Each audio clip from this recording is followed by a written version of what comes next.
Ladies, gentlemen, and variations thereof, this video is a compilation of several other videos, which, with some new additions, cover all the information we have about Deltarune Chapter 5 leading up to its release. This video is meant to serve as a recap of all this information for you, the viewer, to prepare yourself for this chapter. Be warned that each of the videos within contain varying levels of quality/facial hair, so viewer discretion is advised. Real quick before we begin, if you end up enjoying the video, feel free to like, comment, subscribe, share the video, use the YouTube hype points if you're on mobile, and if you end up feeling extra generous, support us on Patreon. Thank you all so much, and enjoy! Damn! So we're back in class again, guys. How you guys feeling? Oh, I'm feeling so good. I can't wait to learn more. I'm ready. Well, I'm ready. Do I have just a fun fact? You're actually going to learn more today, because we're going to be talking about the future of Deltarune in its entirety. Mostly, we're going to be talking about Chapter 5 and everything we know about it so far, and all the information we can glean from it, as well as some predictions. As no way! What the hell? That actually scared me, bro. Get out of here! No! All right, enough messing around. No. So yeah, in this presentation, we're going to be talking about mainly about Chapter 5, like everything we know about it so far, making predictions, theories, what's going on with that, and also just talk about in broadly the future of Deltarune, like the future chapters. There's obviously less to talk about there, but and we'll get to it. But again, our main focus is Chapter 5 of Deltarune. I just realized the top right picture. So let's just talk about like the very, very basics of what we got from chapters 3 and 4 about Chapter 5. So we know that there was a lot of dialogue with a lot of imagery related to like gardens or like gardening, flowers, all that stuff. The main thing that's very explicit we get is from Gerson, where when he's recounting Lord of the Hammer, his book, which is based off of the prophecy, he discusses 4 chapters in a row, which basically describe each chapter of Deltarune so far. And then he starts talking about Chapter 5, where he says, "The field of pink and gold. The vast garden is charred in an inferno of jealousy." So again, this is more allusions to this sort of, again, like garden, field of pink and gold. Pink and gold obviously has some weird connotations, because we know that has stuff to do with the general concept of like freedom and also friend and stuff like that. And also the background changes to be pink and gold during the Gerson fight here. And Inferno, charred in jealousy, we're going to get to that line a little bit more later. But also, we have the Forgotten Man, the Eggman. He mentions, again, he talks about all the different eggs he's placed so far. Again, like, oh, he leaves the egg on the windowsill to cool, which is Chapter 4. And it's like, oh, I leave it by the bakery or whatever from Chapter 1. And he says, on Sunday, I harvest the wheat. And we know that Chapter 5 is going to take place on a Sunday. So that means that the Chapter 4 egg has something to do with him harvesting the wheat, which again just is another allusion to like a garden. And then also we have this combined with something else, make it seem like heavily likely that the next chapter is going to be in Flower King, aka Asgore's shop, especially considering we find this prophecy image in Chapter 4, which is the Flower Man trapped in asylum. Where you can see Asgore with a flower here. Also notable that he has a crown here when he. I feel like it's easy to overlook this because, oh, that's just Asgore. But Asgore obviously doesn't have that in Deltarune because, you know, he's not the king of the underground there. He's homeless. He's my king. But, yeah, so we know that the Flower Man is trapped in asylum, again, plus the jealousy, plus the field of pink and gold. This all paints a pretty clear picture that, yeah, Flower King, or at least something related to Asgore, but I can't imagine being anything other than Flower King, is going to be the next Dark World. Again, Asgore's flower shop. And then we also know from these prophecy images we have here, we have several images here that is church prophecy _ boss. So prophecy boss 1 is the Queen's chariot cannot be stopped, which is obviously referring to Queen, which is you know, a main chapter boss. And then prophecy boss 2 is Lord of the Screens cleaved by like black knife or whatever, which is obviously Tenna. So these prophecy bosses are describing the main bosses for chapters 2 and 3. And then we don't get one 4. But then prophecy boss 3 is the Asgore prophecy, the Flower Man trapped in asylum. So this means I think it's fairly likely, or it's at least easy to assume, that Asgore might be the main boss of Chapter 5, which is kind of crazy. And again, yeah, obviously I think Field of Pink and Gold, again, Asgore trying to achieve freedom in some way, that seems pretty likely. Again, the same thing, Inferno, charred in jealousy, probably has something to do with the whole, you know, Sans befriending our mom and whatnot. That fucker. Yeah, be nice. Hey, I have a question. You have a question? Hey, what if all of these are red herrings? All flower men are trapped in asylum. I don't think they're red herrings. Really? I'll say that much. Green herrings. Yeah, that's all the basics of Chapter 5. I think this is something that, if you're just playing the chapters, you kind of get that. It's like, oh yeah, Chapter 5's Flower King. That's crazy. But there's more to talk about.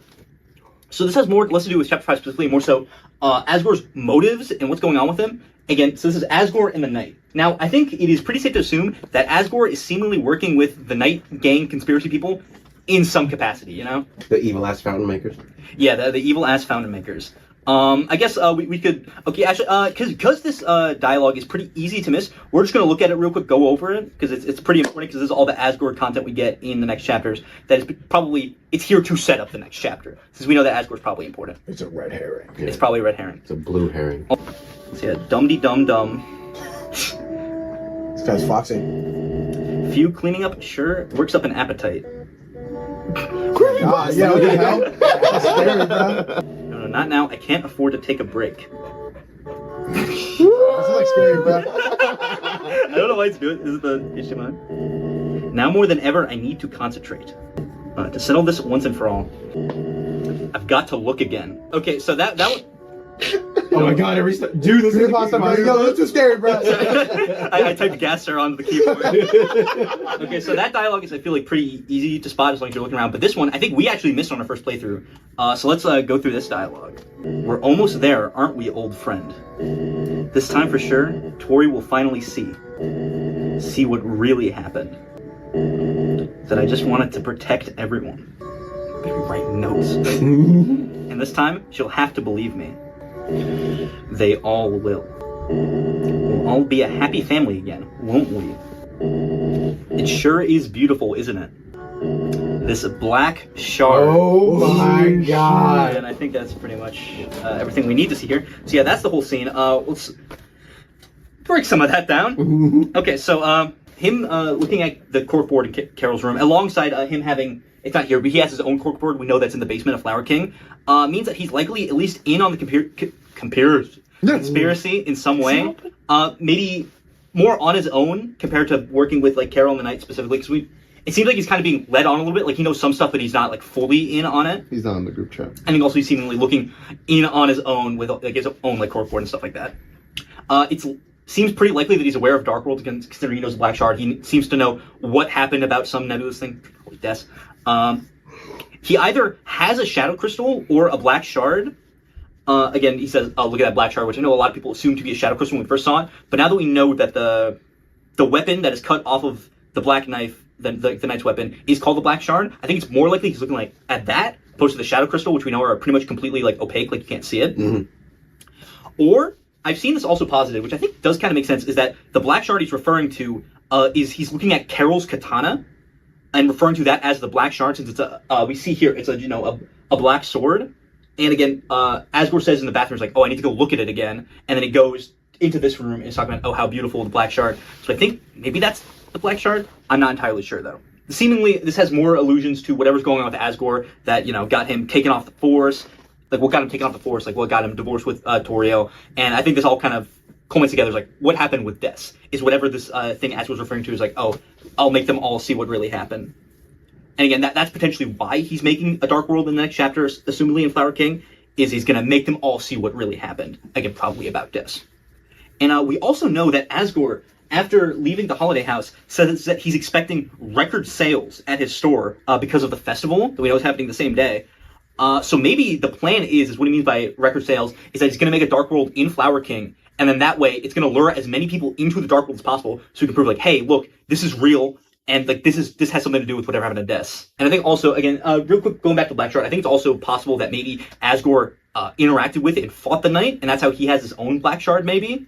Again, I think I'm more so leaning on the Black Shard being Carol's katana in her room. I feel like that kind of makes sense. Okay, so that's Asgore and the Knight. So now, before we even talk about what's going to be in the Dark World, let's talk about how we're getting into it. I haven't seen a lot of people talk about this, but it's weird, like where exactly we're going to be getting into Flower King and where the Dark World's going to be. Because we know that the front of Flower King does not have a double door. It's a single door. So yeah, we know that the front of Flower King has a single door, which we know that all the Dark Worlds so far have been double doors. If we're going to assumably enter through here into the Dark World, it's only a single door.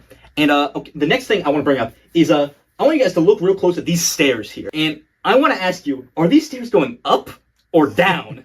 I say they're going up. I think they're going up. Yeah, right. We already know they're going down, unfortunately. Yeah, I think that's thing. I don't think we do know. Is a thing. Oh. And I feel like it looks like it's going up, but I think all reason states that I think it's supposed to be going down, because based on stuff where and find out later. So we know that, again, this leads into whatever this area is, which again, I could see being an attic, but also seems like it's a basement, because there's doors over here, which assumingly would lead to just the open air if it was an attic. And then we also know that in the basement here, it does have double doors. And these double doors were made double doors in an update, which is similar to what happened to the library, rather. Mm-hmm. In the computer room. It had the single door in Chapter 1, and then in Chapter 2, it updated to have double doors, which obviously the chapter would go into Chapter 2. Oh. So, I think there's a reason to believe maybe the dark world behind these doors, which would mean that the rest of like these and these maybe won't be in it, but I think that's kind of unlikely. I think maybe this could be like a locked room later in the dark world, but I think it's interesting that they changed this to specifically have double doors. And I think also it's highly likely that whatever's past these doors will lead to the room that's covered in papers and the corkboard that we see in this dialogue. When you click, you like look through the basement window, and it says a corkboard with covered in tons of papers, documents litter the floor. And again, we obviously don't see that anywhere here. We see papers here, but assumingly if there was like a corkboard right here, there would have been like dialogue for it. Mm-hmm. So I think whatever this room we're looking at here is probably behind these doors. We're going to see that. And we also know that the narration says that there's a back door behind here that is blocked off by like flowers. So maybe maybe this is our entrance, since the front doesn't have double doors. So maybe this is the back door that's talking down in the narration here, and we essentially get like a flippant perspective whenever we go in, and then we go in through here. Mm-hmm. That'd be crazy to see where they just like rotate the camera back. Yeah, maybe. It's like a speed racer where you do like a spin. But yeah, and that is what's the dark world entrance? Because again, I think it is odd, because it's like I feel like there's no easy route in, and I think that's going to be explored. And I just want to have it out there in case. Again, this whole like going behind and this being our entrance like through the back, because right, I called it. Yeah. I haven't seen anyone really talk about this because I feel like it is interesting. Because like, where are we getting in? Yeah, no, the front doors are going to be double doors. Maybe, but then why change this one to be double doors? Yeah, you know? Red hair. No, yeah, the route to get there is very Unfortunately weird. for us, it seems that Toby Fox is like a evil mastermind. Bro definitely had that planned somehow. Yeah. Definitely okay, weird route. So now let's look through Asgore's junk in Flower King and just try and make out what's going to be just like in this dark world in general. Now, I think in the first room here, there's not really much I can make out that seems like it would be, like, important. At most, I can imagine this flower maybe being, like, a shopkeep, since he's close to, like, the register and stuff like that. I guess I also have, like, the watering can, like, the bags of, like, soil, stuff like that. Again, I can see those all in general just being kind of, like, enemies, like, just general enemies. I want to ask more participatory stuff for you guys, since it's a lot more speculation with this Chapter 5 stuff. You guys see anything in this room you can imagine being, like, darkeners and stuff? Or like pen. The pen? The pen on the table. The staircase. The banister. The floor tiles. I don't know about that. Nah, man. I feel like Flory. Flory, the floor. The cash register. Yeah, again, I feel like I definitely see that being like an item shop. But for some reason, Toby Fox hates item shops now. He didn't give Ram one. He didn't give Gerson one. Yeah, again, I think the main room doesn't have much in general. Also, I guess I'm just noticing now, Flower King in general is yellow and pink, huh? Damn! So again, I think the main thing that's going to be the dark world is definitely going to be like this area, at least for like specific darkeners and stuff like that. Since there's a lot of very specific stuff in here, which I will say first because it's obviously the most important. The pickle jar inside of the fridge. I could definitely see that being something, maybe an MP, and I think maybe it'll be something that gets changed because we know we can put the egg in that. So this is gonna be the first time we can see the egg after we put it in somewhere after a chapter. I think the egg, there'll probably be something if you put it in here, because I feel like I imagine you have to. I don't really see much for the sink. It could be something. I feel like the water cooler. Yeah, you know what? You might be right. Now, I think the big thing here is the small TV that Asgore has. I think there's a likely chance that is maybe some sort of like weird, sort of dilapidated, like parallel to Tenna. Like, we could see, like, maybe he'll also be, like, 3D, but, like, all, like, messed up and stuff Anton. like that. Also, it could maybe have something to do with Asgore's favorite show that got canceled. We'll get to it. We're going to acknowledge that elephant a little bit later. Yeah, I definitely think the TV is probably going to be something, and I think it'd be really cool if it was related to Tenna in some way. Yeah, maybe it's the opposite. Tenna is like, he keeps watching me. I need a break. His cousin. Yeah. Also, I think there's a likelihood that the chapter in general might have a superhero theme. I just saw that yesterday. Yeah, now I feel like if you're just like thinking about it in general, that might not seem likely, but there's a lot of weird allusions that Asgore's had to superheroes. One, we know that on top of the small TV, there are some superhero comics. We know Asgore got those from Alphys, where Alphys in Deltarune mentions how Asgore kind of reminds her of a superhero, and I think she goes on to proceed to say he's huge and could kick my ass. It's a crazy thing to say to your student about your student's dad in front of the student, but yeah. So we know that Alphys relates Asgore to superheroes, and we know Asgore also in the Winter Alarm Clock dialogue. Asgore talks about Santa Claus, and he mentions how he's a bit like a superhero. And he mentions, he's like a kind man who doesn't change and stuff like that. So there's all this like seemingly like backported like allusions towards Asgore and superheroes, which I can imagine manifesting in the Dark World. Maybe Asgore like sees himself as a superhero and it's like, going around doing stuff. Maybe these are a gang of lackeys. We'll get to the flowers later. He's Flower Man. Flash, yeah. Because they do refer to him as Flower Man. I didn't even think about that. That might be his like superhero name. The fucking like picture like Superman, like the fucking it's a flower instead of the S.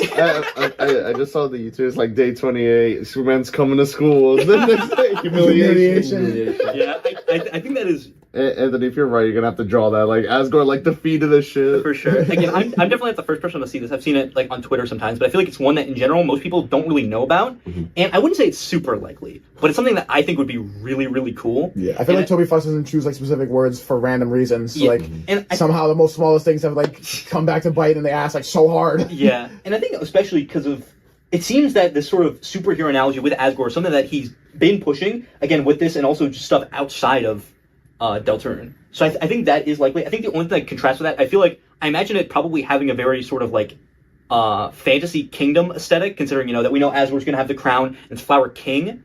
And I feel like that might not mix as well if it is going to be like superhero themed. But yeah, that's all the superhero stuff. So, okay, let's talk about the flowers. Now, there's been some debate online recently about these flowers, so let's just talk about it. The flowers in the glass have the same colors as the 6 human souls from Undertale, plus Flowey's colors. Now, I think it is highly likely that these flowers, well, regardless, these flowers are definitely going to turn into darkness of some sort. I feel like that's pretty set in stone, because why would they be there? And I think it is very, very likely that these retroactively are going to give us characterization for the 6 fallen humans, based on the fact that they are their colors. And this is something that has spurred some debate recently, where some people were saying like, if you just want like fan service and it's bad writing, it would actually be bad writing for these to be the same, like have personalities that would retroactively give us personalities for the souls. But like, I just disagree, because I feel like in general the flowers are going to have personalities anyway, and why not? Again, why make it the same colors at this point? And I think also it seems like one of Toby's big goals with Deltarune is letting us experience things we didn't get to see in Undertale. Again, he says as much regarding Mettaton Neo here, where again, after creating Undertale, one of my goals with Deltarune was for the players to finally be able to challenge a real version of the Mettaton Neo that didn't just end in one turn. For that purpose, I actually he talks about making a few scrap tracks of Neo, and then he also talks about how he was never able to fully make one, even after the concept of involved Spamton. So we know that just Mettaton Neo, in some way or some form, was going to be in Deltarune, like without Spamton's involvement, which I think is fascinating, because where would that have been? But I think that's super interesting. And again, we also know that this sort of idea is also replicated with another secret boss being Gerson, like getting to see him in his prime as like the Hammer of Justice that's only like alluded to in Undertale. So there's a lot of stuff in Deltarune that seem to be like, again, like not fan service, but again, like letting us see things we never got to see in Undertale. And I feel like one of those things that a lot of people say is missed potential in Undertale is never really getting to know anything about all the humans that fell before Frisk and after Kara. So I think this retroactively giving us like hints towards their personality, I just see that being very likely, and I just think that's really cool and such a cool way of delivering that information that we wouldn't have gotten otherwise. And I can't really imagine anything else going on with them. Yeah, right. It's like like you pick those colors, you have that amount of them. Like you don't just like, all right, they're all going to be like mafia goons or something. Like, you kind of give them the personalities you wanted to, right? And especially because it's like such a big group of characters. Yeah, exactly. Having them be narrowed down to just again like bravery, kindness, justice, like that. I feel like it's like. And again, having them like wear stuff that would like be like their weapons and stuff, like from Undertale and their equipment. Again, that's just an inherently cool idea, which it's like really cool. I think it's like a lot of times, like especially stuff that is kind of more fan servicey like this. A lot of people have an aversion to it. It's like, oh, Toby Fox would never write stuff like that just for a fan service for Undertale. But it's like, again, we got a full version of the Neo fight, which I think if you told people that happened in Chapter 1, would be like, that's stupid. How would that even work? They would never do that. And it's like, again, we got to see Gerson. Yeah, like again, I think, and Gerson was crazy, bro. Yeah, like, it was so cool. He's old. And Oh. So it's like, yeah, again, so it's for this reason I feel like the flowers will be used to give us something we didn't get in Undertale. Again, that a lot of people already really wanted, which is to see what the other humans were like. I did also see some people have the idea of like, oh, each of these flowers are going to represent one of the people in Asgore's life. It's like, oh, the golden flower is going to be Asriel, and green is Noelle's color, so that's going to be Noelle. Where's Togor? Yeah, I think that theory again. It's going to be like Carol, like Orange's desk because of the guitar, and then Chris is blue because it's like. Because I feel like that, if Toby should do that, I feel like that one would be a lot harder to kind of like get across. Like you'd have to reach a lot harder for that one when you could just straight up And again, I think it's like I don't think we need these to all be parallels to people Asgore knew in real life for that sort of idea to still work in the with like Asgore, I think even if you have that idea, it still can coexist with the idea that the 6 human souls, I also just want to mention here with the flowers, I could definitely imagine this also in addition to again like giving something we've always wanted in Undertale being characterization for the 6 humans. I think it could also be a roundabout way of getting another boss fight that people have always kind of wanted, which is sparing him. Well, no, it's like a lot of people have always had the idea like, oh, what if Asgore absorbed the 6 human souls like he said he was going to and fights you? So I think what could happen is this is our kind of proxy for getting the 6 human souls Asgore fight, where the final boss will maybe be like the flowers like taking over or controlling Asgore or like helping him with attacks, and then maybe each of the attacks it could reference like Photoshop Flowey, where it's like again different turns have like a different flower darkener attacking. It's like, oh, the Justice one it like shoots the gun at you like Omega Flowey and stuff like that. So I can see that happening. I think also, talking about like the fights we never got in Undertale, I think also this could be our way of getting like a solo Flowey fight, because every time we fought Flowey, it wasn't like normal Flowey, it was always like Photoshop Flowey, or like when he turned into Asriel. So I think like getting a proper fight of just like Flowey, even if it doesn't look like Flowey, that could be our proxy of getting that. That scary, but if we hear Flowey's theme in like chapter 5. I think that's highly likely considering all the flowers. Yeah, I'd be so scared, bruh. I'd start screaming. More to talk about the flowers, because this is just based on just the idea of what are these flowers gonna be. But also, some specifics about the flowers is we know that Asgore says that they are such good listeners to Sans. So we know that Asgore tells his flowers a lot of stuff, which I think then making these things alive and have personalities and can talk to, I think that we're probably going to get some pretty crazy lore drops from these flowers, because assumedly they would know literally everything, because Asgore doesn't have anyone to talk to other than flowers, And also, I think it's funny, Sans also says, yeah, nothing like a captive audience. So I could imagine, like, maybe all these are, like, trapped in, like, a cage or something, and it's, like, captive audience, and also could represent Asgore, not exactly capturing, doing more unsavory things to the 6 humans, like, killing them. But it's, like, an allusion to that, like, how it is, like, in Undertale, where it's, like, oh, capturing versus killing them. But, so I think it's likely that this could be a way for us to get, like, natural exposition about a lot of stuff that we're like curious about, like again info on Asgore's involvement with Dess's disappearance, which we don't have hard evidence that he does have involvement, but it seems to track with everything else we know about what's going on with Asgore. Also likely stuff about him getting taken off the force, Toriel divorcing him, etc., etc. Also, I forget where we get this from. I think it's either theorized or outright said that these flowers are the wedding bouquet that Asgore gave to Toriel during their wedding, and he just keep them encased in glass because his whole idea of wanting to keep things the same and stuff like that. So I think that also could be important.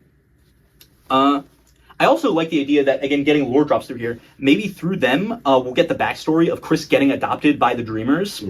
It could be a scene paralleling the like Undertale moment in Undertale where we get like all the monsters tell Kara's backstory from them going in the underground, and we get a parallel to that in Deltarune where we have the flowers telling Chris's story of getting adopted by the Dreamers. And another thing about these flowers is we actually know something seemingly about one of them, that being the blue flower.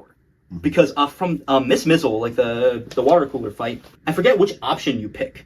But Miss Mizzle seemingly references the blue flower here, because she says, the bluest flower, a disciple of my speech, shy to no camera and a specimen of elegance and kindness. Should you meet, please give my regards.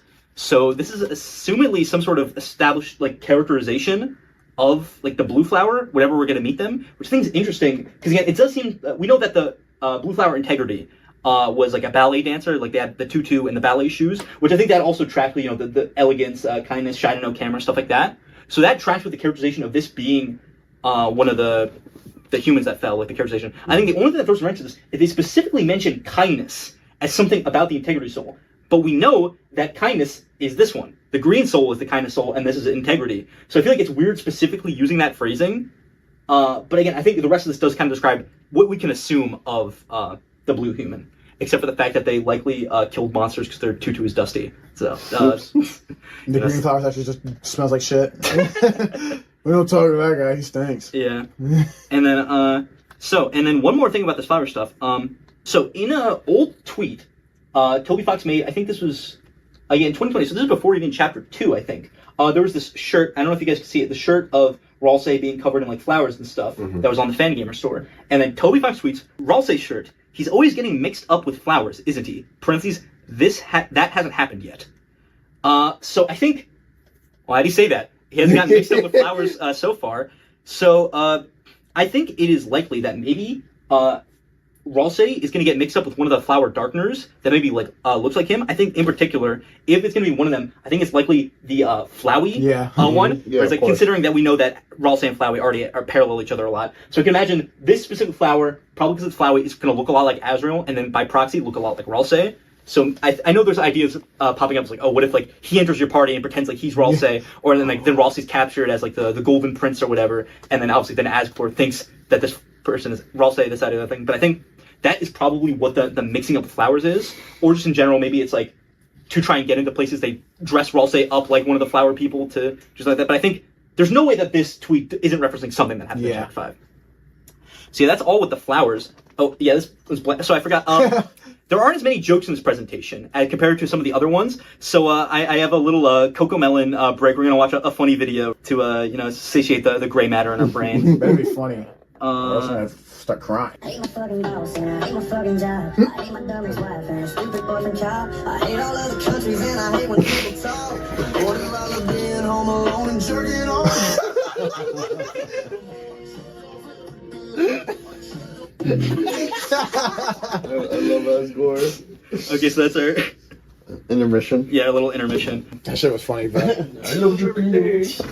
Oh shit! I like broke everything, bro. I don't know how you're down here wearing that, bro. It's hot as fuck, bro. It's actually light, but it is still hot. I look like I'm here like naked, bro. What? Hello, Anthony.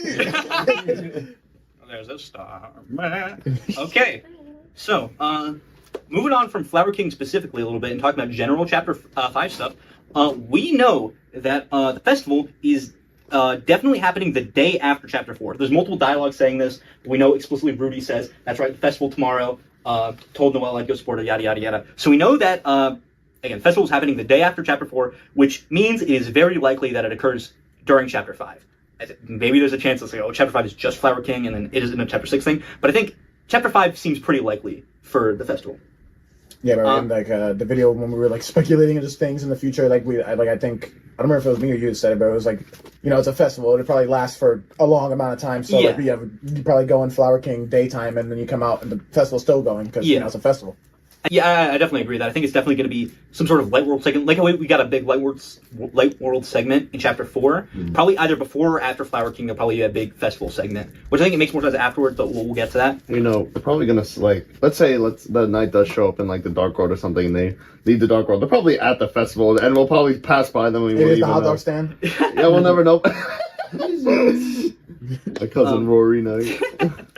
See, I have here, while I do think the festival seems like it might lead to something big and crazy, like opening a Dark World outside or something like that, I think it is very likely that at the very, very least there will be a dedicated Light World segment where you explore town potentially before or after the Flower King Dark World. And we know that the festival takes place on Sunday because again we know that Saturday was church, which is chapter 4, and considering the whole newsletter next week debacle, we know that Toby Fox considers Sunday the start of the week, which does open up the possibility that in chapter 5, Azrael might come back. Because we know Toriel says that in chapter 1, I hope it stays this way when Azrael visits next week. And again, because we know that Toby Fox thinks next week means Sunday.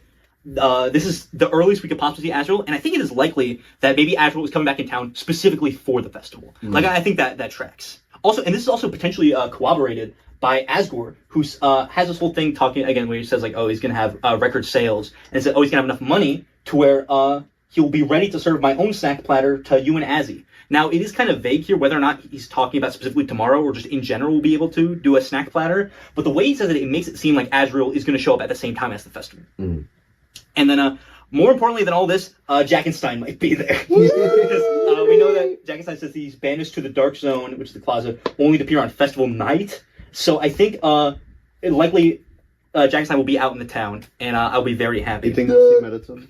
Well, okay, I have this here because this is an idea that came to me in a vision at some point, and I don't know if this is an idea that other people have had. They probably did, but this is a unique idea from my brain.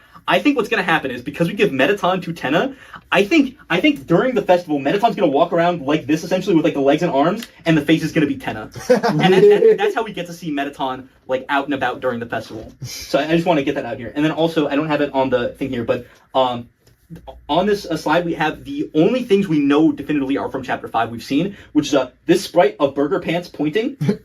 Again, seemingly wearing a suit, so probably during the festival.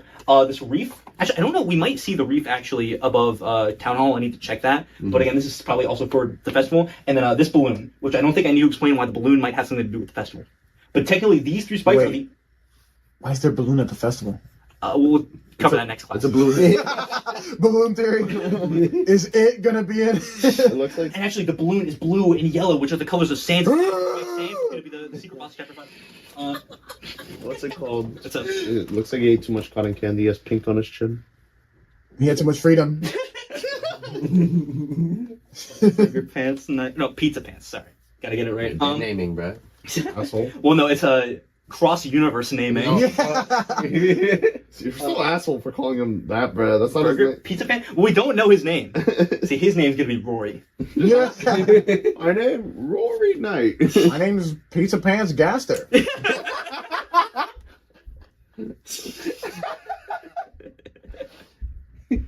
I have no further comment. Video's over. I think it is interesting that, yeah, these three are the only things we know definitively that these are going to be in Chapter 5. Pizza Pants Gaster. Okay. Yeah, we're gonna kill Asgore in Chapter We're gonna kill like everybody or something, bro. Like, So, let's talk about the Weird Route. So, I guess I should do some explaining in case people aren't Spam to Sweepstakes 2 pilled. If you don't watch our video where we talk about Spam to Sweepstakes 2. But in it, we got this website where we see this image where it's a 2, a 4, and a 5.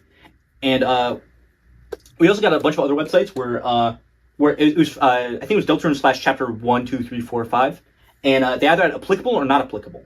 And the ones that said applicable were, I believe, 2, 4, and I don't think we got 5, but we can assume 5. And these are the only ones that are visible here. So this is assumingly all the chapters that have weird routes in them. Mm-hmm. And then we also know there's an invisible 1 that's really small, and an invisible 3 that's really big, which means 3 didn't have a weird route, but it had stuff related to the weird route, which was like the whole sword mantle quest.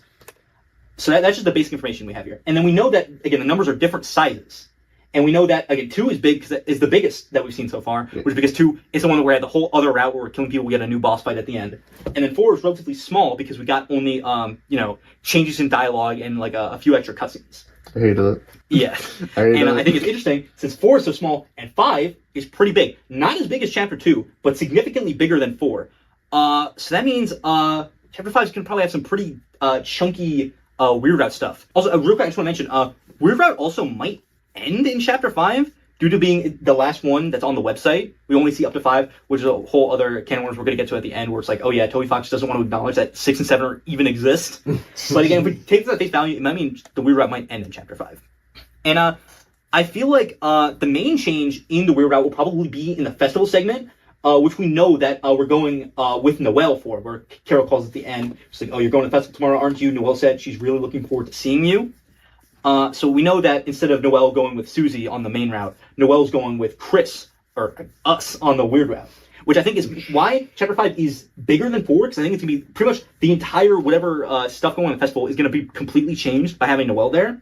But I think it's likely maybe the changes will only be in the light world like in Chapter 4, which is why it isn't as big as Chapter 2. Because we probably won't be able to, go and snowgrade people in Chapter 5. I think it still could be, because again, 5 is still pretty big compared to 4, so I can imagine there being gameplay changes. But that my main guess is I think mainly it's going to be the festival that changes. Do you think there's probably like a strong likelihood that Noelle will probably be in the party because it's like in Chapter 5 in general, or just in the Weird Route? I mean, in both routes, honestly. I think there's like this is one thing actually. I don't have a slide for it, but I kind of want to talk about it later, just like speculating on like who we think are going to be like the guest characters in Chapter 5. I think we'll leave that to decide after this because I want to finish talking about the Weird Route stuff. But I think that is interesting. Who is even going to be in Chapter 5? Because we don't really have as good of an idea as we did with, like, Chapter 3, kind of. Yeah, no, because, like, you see the Dark World, I assume you go with the person with you, and then you probably find Susie, which is probably Noelle, or it'll just be you and Noelle, and then Weird Route shenanigans. I do have a part here where I say, I think maybe being with Noelle during the festival, and especially if the festival was before the Dark World instead of afterwards, I think that could be the way of getting Noelle into... I'd be scared too. Okay. I think maybe, again, if it's before, that's maybe how we get Noelle into the Dark World to do some Snowgrave shenanigans. Because I think it'd be kind of interesting if Chapter 5, normally, you don't have Noelle in your party, but by taking Noelle with you to the festival, that's how we get her into the next Dark World. Mm-hmm.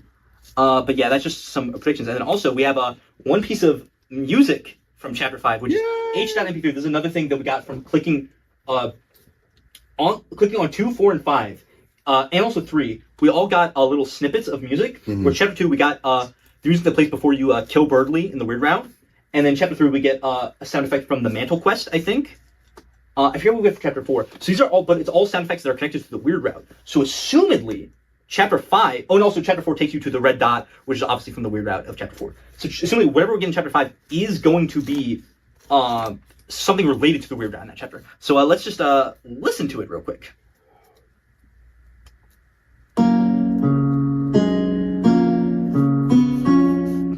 I don't like it. A guitar. Scary. That Okay, shit so is scary, bro. let's talk about it. So acoustic guitar.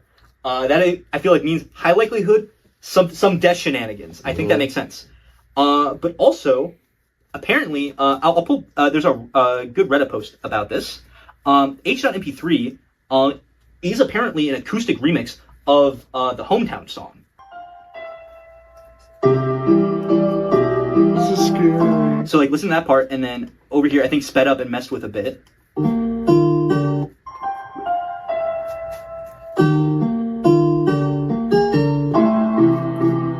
yeah, assumedly, again, this was posted by, I don't use Reddit. Ragnarok Ragnarok 1690. 69. Thank you for finding this. Yeah, I think it seems very likely that H.MP3, the H probably stands for Hometown. And that this is probably, I think, my best guess is a remix of Hometown that plays when you're at the festival with Noelle on the Weird Route. I think that is my best guess. And it's this creepy acoustic guitar rendition of Hometown. But yeah, that's all the Weird Route stuff. So I guess before we get into the secret boss predictions, let's take a little interlude. Who do you guys think are going to be in this chapter?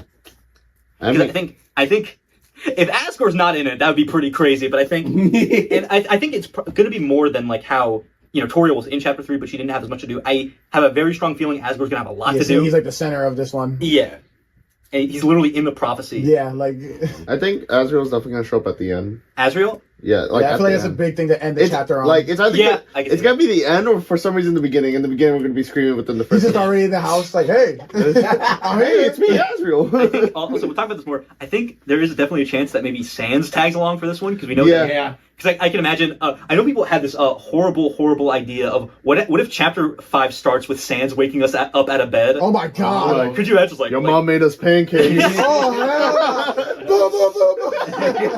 And then, He's the secret boss. we're gonna talk about that. But yeah, I think there's a chance Sans shows up, and then maybe Toriel's like, oh, why don't you go get flowers, Mr. Bone Man, and then take Chris with you and Susie. Please call me by my last name, Guest. Sans Guest. Yeah, send him to Sans, Flower King, and instead of getting a Dark World, Asmon's just gonna blow it up, bro.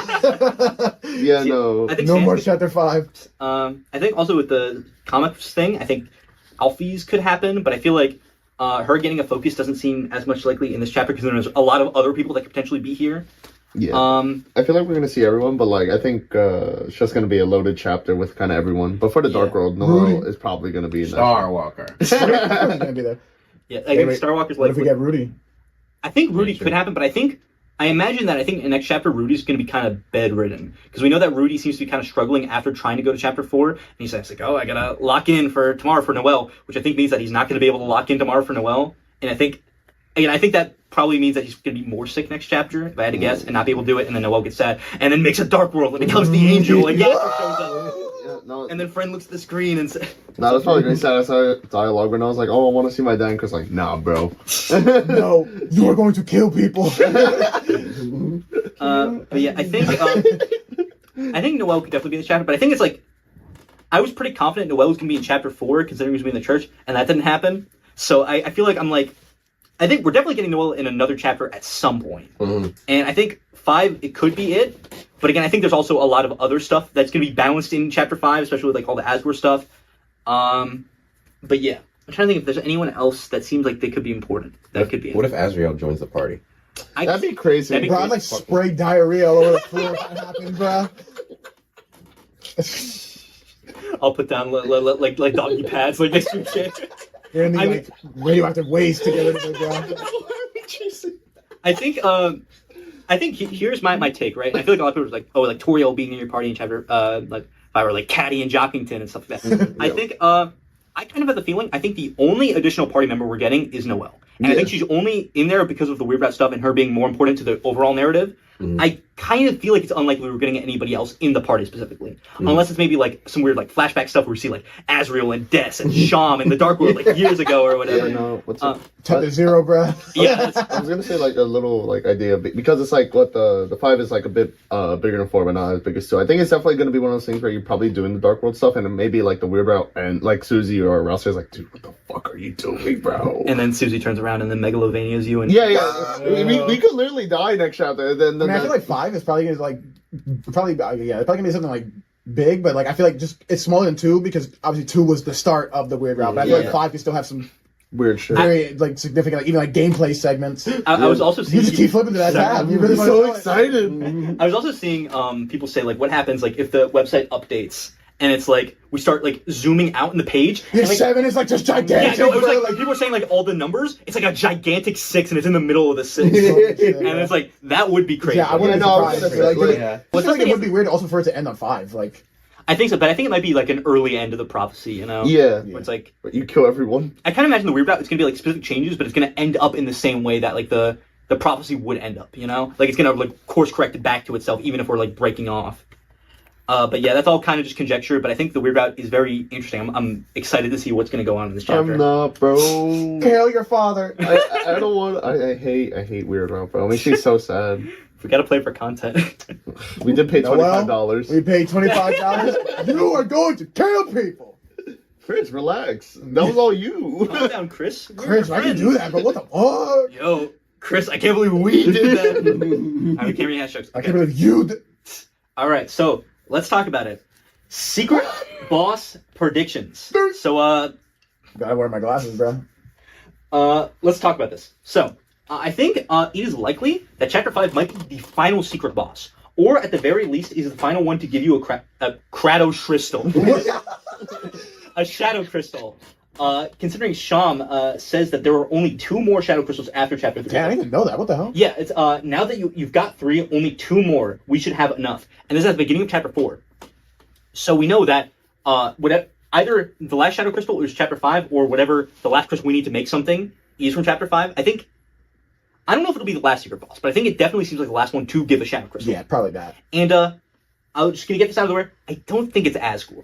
Now I know this was pretty much I think like a big theory like right as the chapters came out, especially because again people saw again like oh Asgore looking at the black shard. They were like oh there's a shadow crystal, which means Asgore's gonna be the secret boss in the next chapter because he has shadow crystal like all the other secret bosses.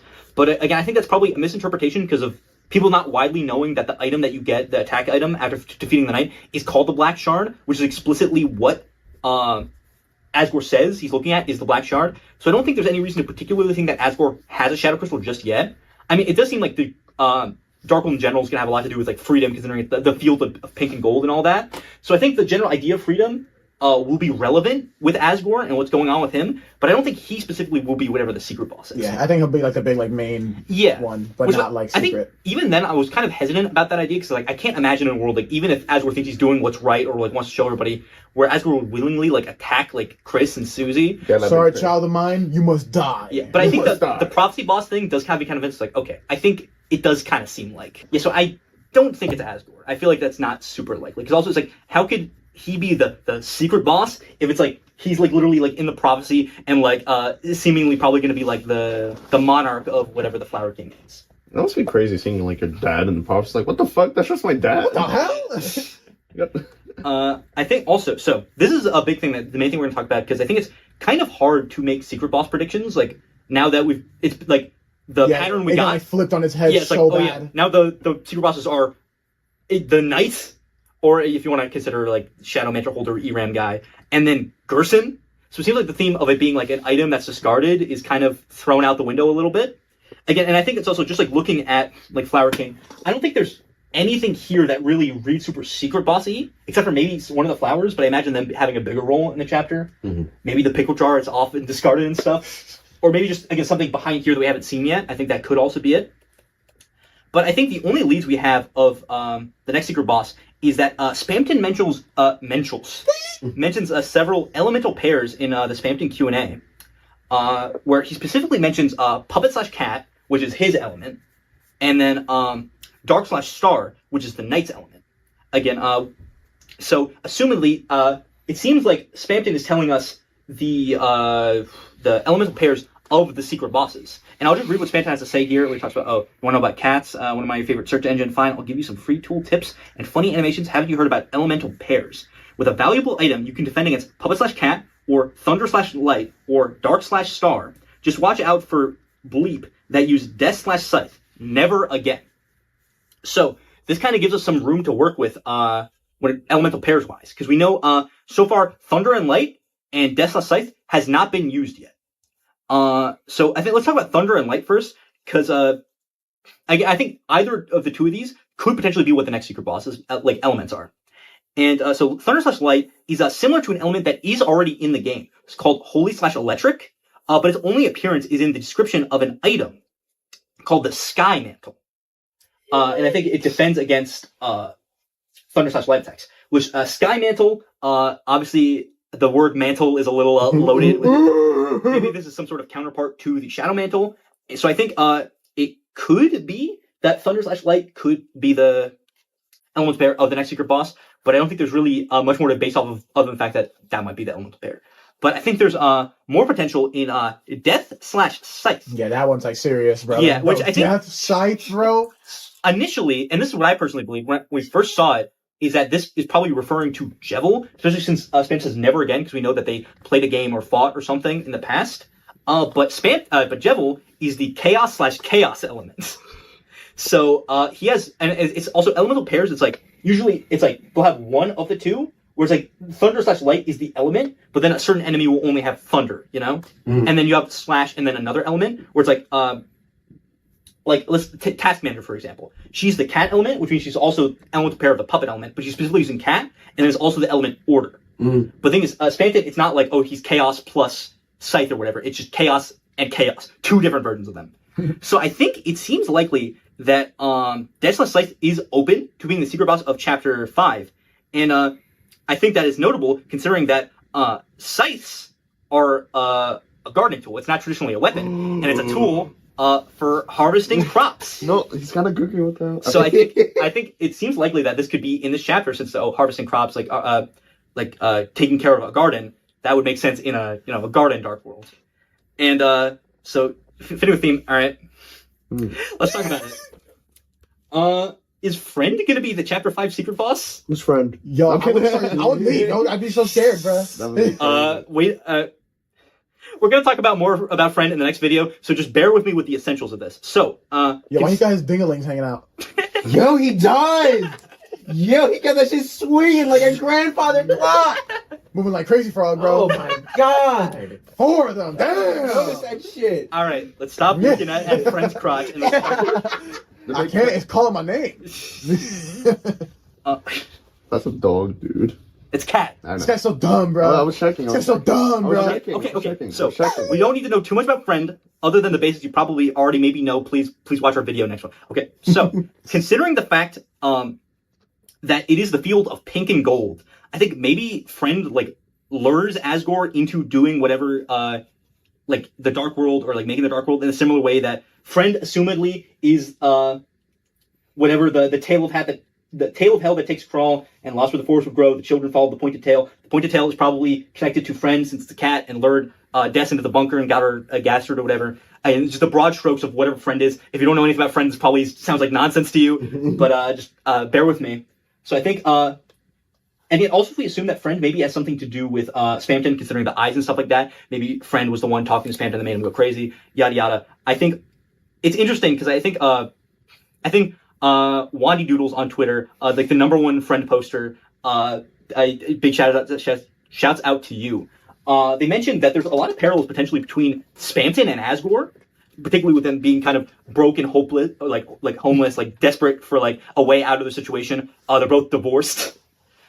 So I think device Friend when he sees a homeless man. But I think it could be likely that again Friend lures like kind of with Spamton, like gets Asgore to be like, oh, you want this like freedom, like you want to like improve your situation or whatever, and then Friend is in chapter 5 in some way. It is a secret boss, particularly with the fact that we know that again, if we assume the tail of hell that led the children into where the forest would grow, bunker, whatever, is Friend, because the image of it is these dots, which is similar to the way Noel describes the Cat Pedders game, which we know Friend is a cat that came from the Cat Pedders game, maybe hatched out of egg, whatever. It's a whole nonsense. Again, we'll untangle that yarn ball in the next one.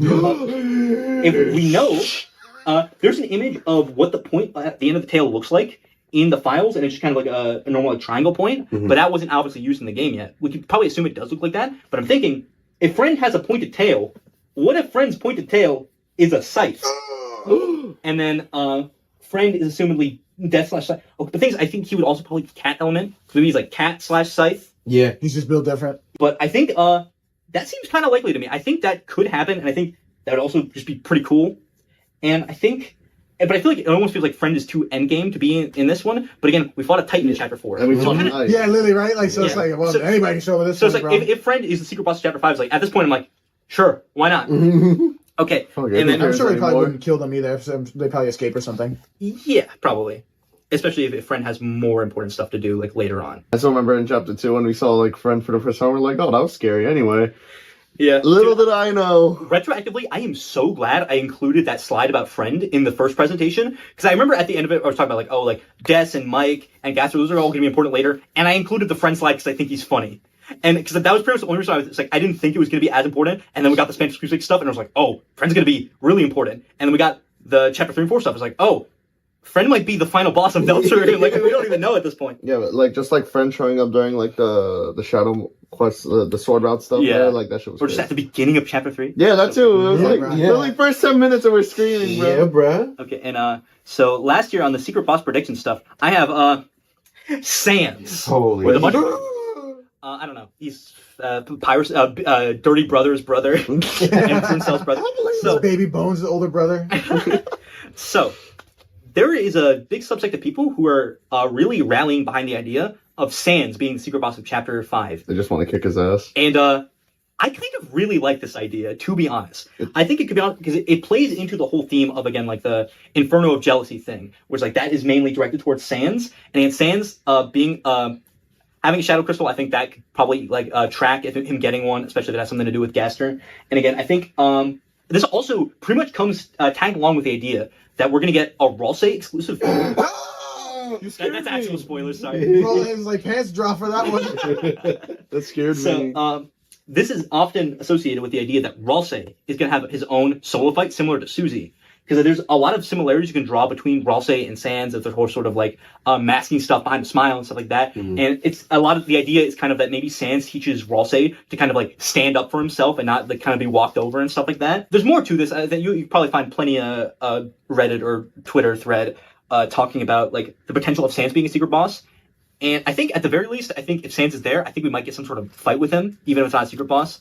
And then also, this can also play into the whole idea of, giving stuff we always wanted on Undertale but never got, which could be I think one of probably the biggest, like, hypotheticals of what if we got a neutral run Sans fight? Or what if we got a pacifist run Sans fight? Like, what would that look like? And I think this is also, to go back to a theory I said in the first presentation, I think this is where we could potentially get the song that might play where you fight Sans. I think we could finally get the song that plays when you fight Sans. I think my only issue here is this kind of is circling back to the logic of our Chapter 3 secret boss predictions. Where basically all the Chapter 3 secret boss predictions were kind of just Spamton, but again. Like it was like, oh, again, like stuff like Woody or like Thrown Away Flowers. A lot of it was like personalities that were pretty similar to Spamton and a similar idea of, oh, this thing is scarred and thrown away that wants to like, come back to the limelight, this, that, or the other thing. Just in general, a lot of the Chapter 3 Secret Boss takes were just Spamton, but again. And then obviously that got changed. We completely thrown out the window where it's like, oh, it's the Knight and ERAM and stuff like that. Where I think this is basically people going, okay, Chapter 5 Secret Boss, what if it's Chapter 4 Secret Boss again? We had a character from Undertale who normally doesn't fight you, who fights you again in an exclusive boss with one of your party members. It's basically just Ralsei's version of the Gerson fight. So I think this is kind of like our inherent like trapping as Deltarune fans, where it's like we want to find patterns where there usually aren't. Yeah. But I think it's like the Chapter 5 Secret Boss is probably doing something that we can't possibly predict, like it was with 3 and 4. But I personally do really like the idea of it being Sans, even though I don't think it's likely. What if it's Papyrus? That could, and then now it's the Undertale group was like, oh, the Papyrus disbelief genocide.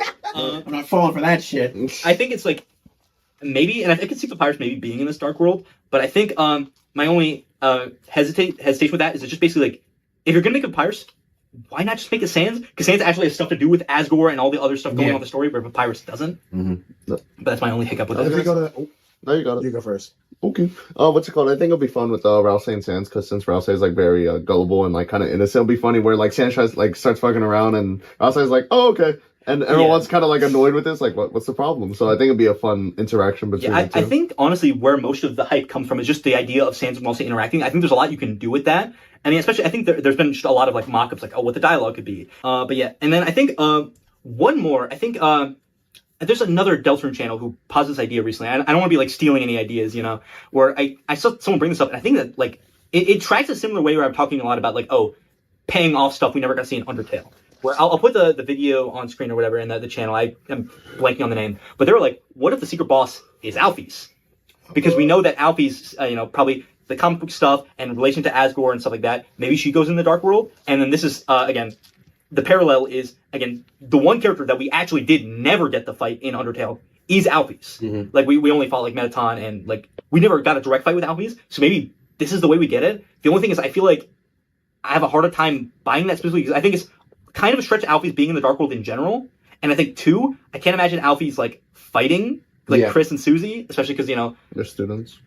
Yeah, and I think also, the way the theory posits is that Alphys is probably one of the most susceptible of, like, getting too lost in fiction and getting too invested in it, which is why she maybe fights the rest of the crew, because she doesn't want to, like, leave the Dark World, Where I think that does make sense, but I feel like that feels almost too much of a dedicated arc for Alphys to have in the Asgore chapter, Where I feel like that being something that goes on with Alphys, that has to be like one of the main focuses of the chapter. Yeah, I was gonna say that sounds more like the main plot point. Yeah. Whereas I think having like some sort of like silly like joke fight with Sans, where it's like it's still like a hard fight, but it's more so like him fighting like Ralsei or whoever, and it's kind of more of like a gimmicky fight. I can imagine that more, than with Alphys. But I do think it's a really cool idea because again, that sort of like getting like Alphys takes action and like stuff like that, getting that like finally getting to see an Alphys fight. That is very much one of those Undertale fights we never got.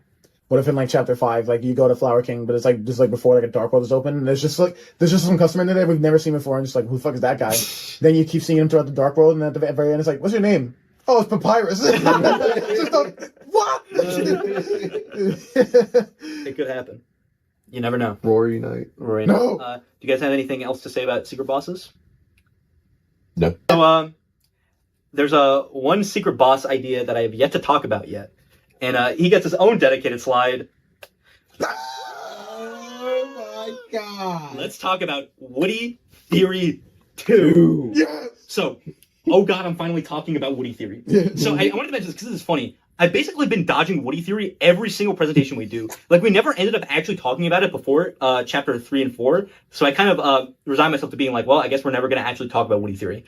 Lo and behold, let's start talking about it. So, because we never talked about Woody Theory, let's talk about the basics of it. What people thought it was going to be. So, Woody Theory is the idea that Tobyfox was making a bunch of, like, Woody Toy Story shitposts on Tumblr that was hinting towards the next secret boss. And this was in addition to him in one of the newsletters saying that the cowboy section of Chapter 3 was at risk of being canceled, saying that all of this was, canceling was actually an in-universe thing, and that all of this, the Woody shitpost, like the Friend Inside Me stuff, and the canceled cowboy segment was all foreshadowing for the secret boss being a pastiche of Woody from a canceled cowboy show. So that is the basics of Woody Theory. And Woody Theory entirely hinged on the idea that chapter 3 was going to be a TV Dark World, and that again it's like, oh, it's a canceled TV show. That's why it's the Dark World of this chapter. So despite the fact that we now have chapter 3 and Woody Theory was wrong, it somehow has even more evidence than it did before. Somehow Woody Theory not only survived chapter 3 happening, but it's got even more evidence.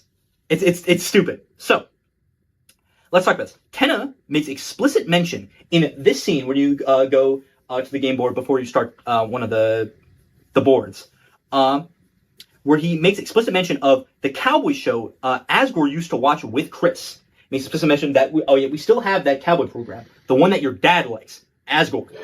And again, Bruce is like, you bouncing you on your knee while you both watched it, like whatever happened to that, this, that, the other thing. And then also in the scrapped third board in chapter 3, I don't know if you guys know about this. The third board, you know, in the Sword Quest where we have like the like city area. Yeah. There was supposed to be a normal Legend of Tenna equivalent of that, and it's fully programmed in the game. You can just like play it. Holy shit. Yeah, and one of them, for one of the quiz questions, we have this scrapped question where it says, Chris, which show was Asgore's favorite? And it's cooking show, nasty music videos, monster movies, or cowboy show. And cowboy show is the correct answer. And then a follow-up question, now when does Asgore's favorite cowboy puppet show air? And then all the answers were, it was canceled. And it's like, it was canceled, you gotta be kidding me. I think he says he invested everything in puppets. He's gay for Spampton, yada yada. But I think it is very notable that not only does both in-cut content and in the game officially, they mentioned the cowboy show, they mentioned specifically that it was Asgore's favorite. Which, considering a lot of the stuff in chapter 3 and 4 with Asgore seem to be setting up the stuff that's going to be happening in the next Dark World, I think it's notable, especially considering, assumedly, this is where we were going to get the information about Asgore liking the cowboy show. But that gets cut. But they still make sure to keep in this line, which I could assume maybe happens after they cut this, just to make sure they establish that the cowboy show was Asgore's favorite. And then we also, like we talked about before, Asgore has a TV in his room. So, meaning that there is precedent for a TV show, like, themed character to show up, which could be, again, maybe he has, like, the VHSs of the old cowboy show lying around. And this is how we finally get Woody Theory. And it becomes real. And I think it's also notable to mention that in the beginning, when Tenna is doing his, intro to TV time, he's showing all the, like, wild prizes, like, you saw the gumball machine, get the jump scare by that. He mentions floral cowboy bath curtains, which, mentioning the cowboy, it's already in the chapter, but I think it's pretty crazy that he specifically mentions floral. Yeah. Because, like, I was thinking about this. Dude, flowers don't have anything to do with cowboys. Like, why would it be a floral cowboy curtain if it doesn't have something to do with the Dark World, And the flowers being related to Asgore and the cowboy also being related to Asgore. Mm-hmm. And then maybe all this could also just be lead up to the yellow flower, which is representative of the Justice Soul, which had the cowboy hat and the gun and stuff like that. So this could be foreshadowing for that. But I think with all this together, I think there's a very solid chance that Woody Theory is just true. Maybe it's not Secret Boss, maybe it's just a character in it. But, like, what do you guys think about this? Because, like, I think especially the floral bath curtain, because, like, why make it floral if it's not going to have something to do with the flowers and stuff like that? But what do you guys think? It's a red herring, bro. No, I think Toby Fox will definitely include some type of cowboy character. At least mention it. Yeah. Yes. So wait, that's just the third board right there? It's just these 2 questions? Or is it... No, there's the whole board. Holy I think there's like interactions, like dialogue and stuff like that. I think it is pretty fully featured. Like, it's pretty much like done. Mm-hmm. So why do you think it was cut? I think probably just for pacing. Yeah. Yeah, the third board, I would have been going to sleep, bro. Yeah, I'm not gonna lie. I was kind of getting tired of the little legends. I think it works the way it is in the chapter, but I think if there's a whole nother board afterwards, I think, and you can kind of feel that there was something cut. Like, a lot of chapter 3 seemed to be like kind of mixed around and like stuff cutting. Like, So, but yeah, there is just like a fully featured third board, and I think it's probably worth looking into just like on your own time because it seems pretty neat. I haven't looked through all of it, but again, this is the biggest one. Mm-hmm. But that's that. I think that's all the secret bosses we have. Do you guys have any last minute ideas of what a secret boss could be for Flower King? You. Me? You're going into the game, buddy. All right, if Anthony Brick shows up, I'm gonna shit a brick. Guys, you heard it here. Okay, well, let's keep moving forward. Okay, so now let's talk about the music that may potentially be in Chapter 5 and also future chapters, but we'll get to that. So, the Bibliox enemy, the one that's like the wizard guy, the one that creepy segment in the Egg Room Chapter 3 or whatever, has this attack where you're given a bunch of different misspellings of a word, and you have to find the correct spelling.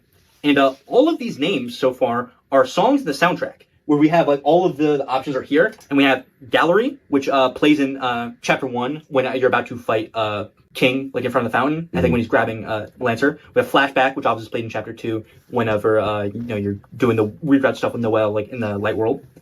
Sword obviously played on the sword route in like the Mantle quest in chapter 3, and then Guardian and Atrium are both songs from chapter 4. So all of these songs are from the chapter so far, which leaves 4 songs unaccounted for, which could potentially be in future chapters. And I think it is very likely that all these ones that we've got teased so far are for chapter 5. So the first name we have here that we don't know yet is Roots. Now there is a song called Bit Roots and Digital Roots in Spanton's Basement, and I think something in the Mantle game. But there's no song just called Roots in all caps so far. And potentially this could also be related to the Roots prophecy that we see in the Egg Room. I think we'll probably get more elaboration on that in chapter 5. And probably related to Dessa's disappearance and all that. And I think likely there's going to be something in chapter 5 considering the name has its roots. It's like plants imagery. Yeah. So I can imagine there's going to be a song on the OST called Roots. And then Festival, almost definitely in chapter 5 and related to the festival itself. It's settled? It's sound. Oh my god! Bro, what the hell, bro? Do you want to be the new Mr. Brick? I'm clearly not cut out for it. I'm just honored. Well, too bad. Guys, everybody point and laugh at him. Point and laugh. I think there'll probably be a song called Festival that plays during the festival.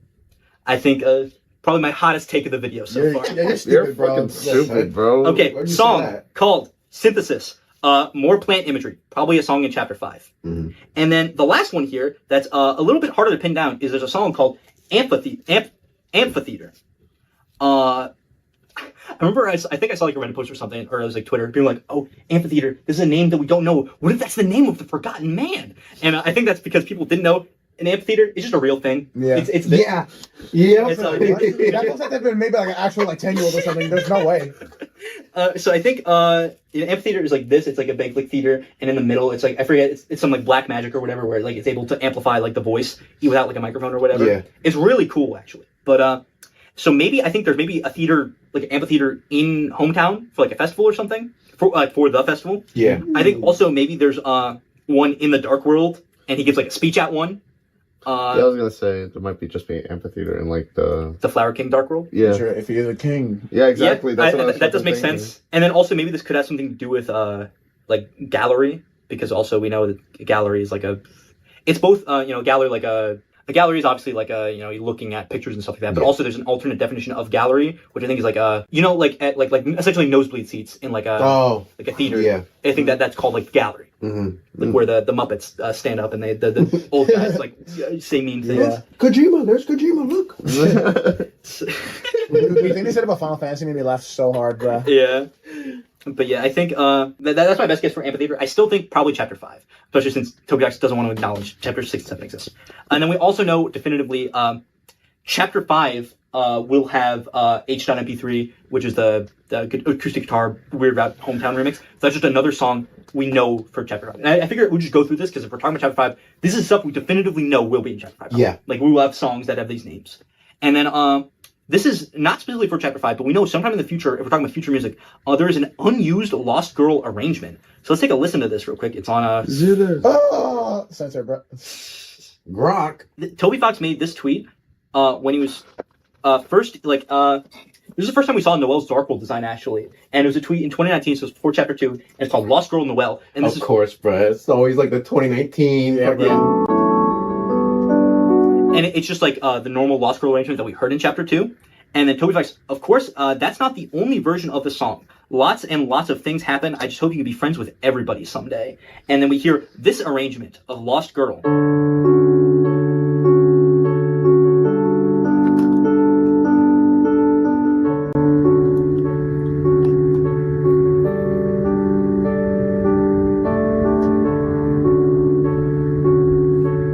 Just skip ahead a little bit.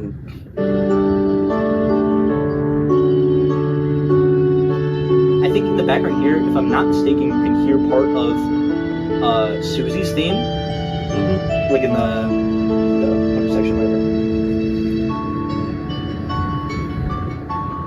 But yeah, that's just like the broad strokes of this. So this is this arrangement has so far not been used anywhere in Deltarune so far. So assumedly, unless this got cut, that is something that we'll hear in the future chapters.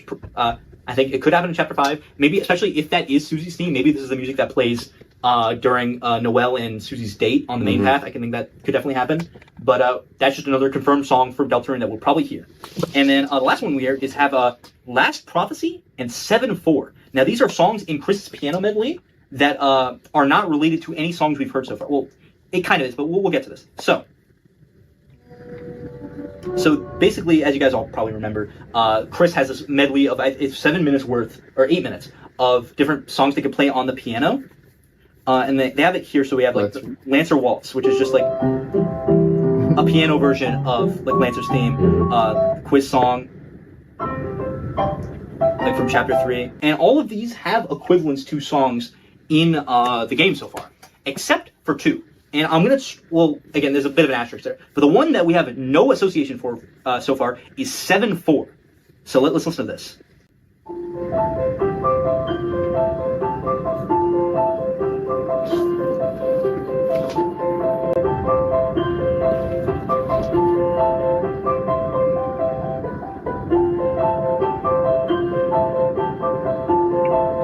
And I think it just repeats like that for a little bit, but yeah.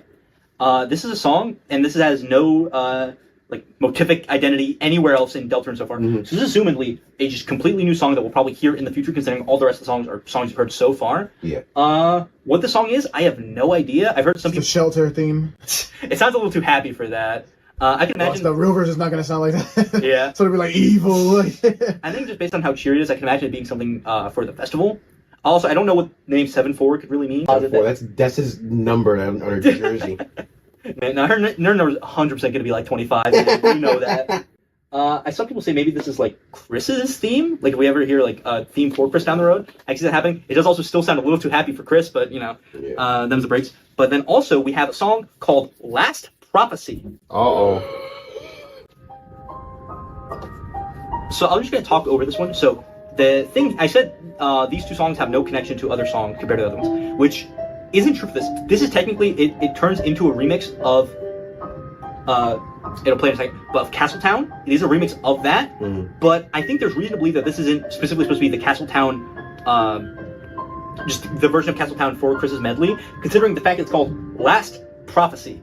I think, like some people have said, this might be, also this is where Castletown comes in, I think this might be our first like Chapter 7 crumbs. Which I think, especially considering the Angel Prophecy, when you remove like the black bars like covering it, like when you look at it, it looks like the player town. So I think the Last Prophecy having something to do with Castletown in some way seems likely, and I think this is probably an arrangement of Castletown that'll probably play near the end of the game. So it's just another future song. But yeah, so that's Last Prophecy. Again, I think that's crazy. The pretty much only Chapter 7 crumbs we have.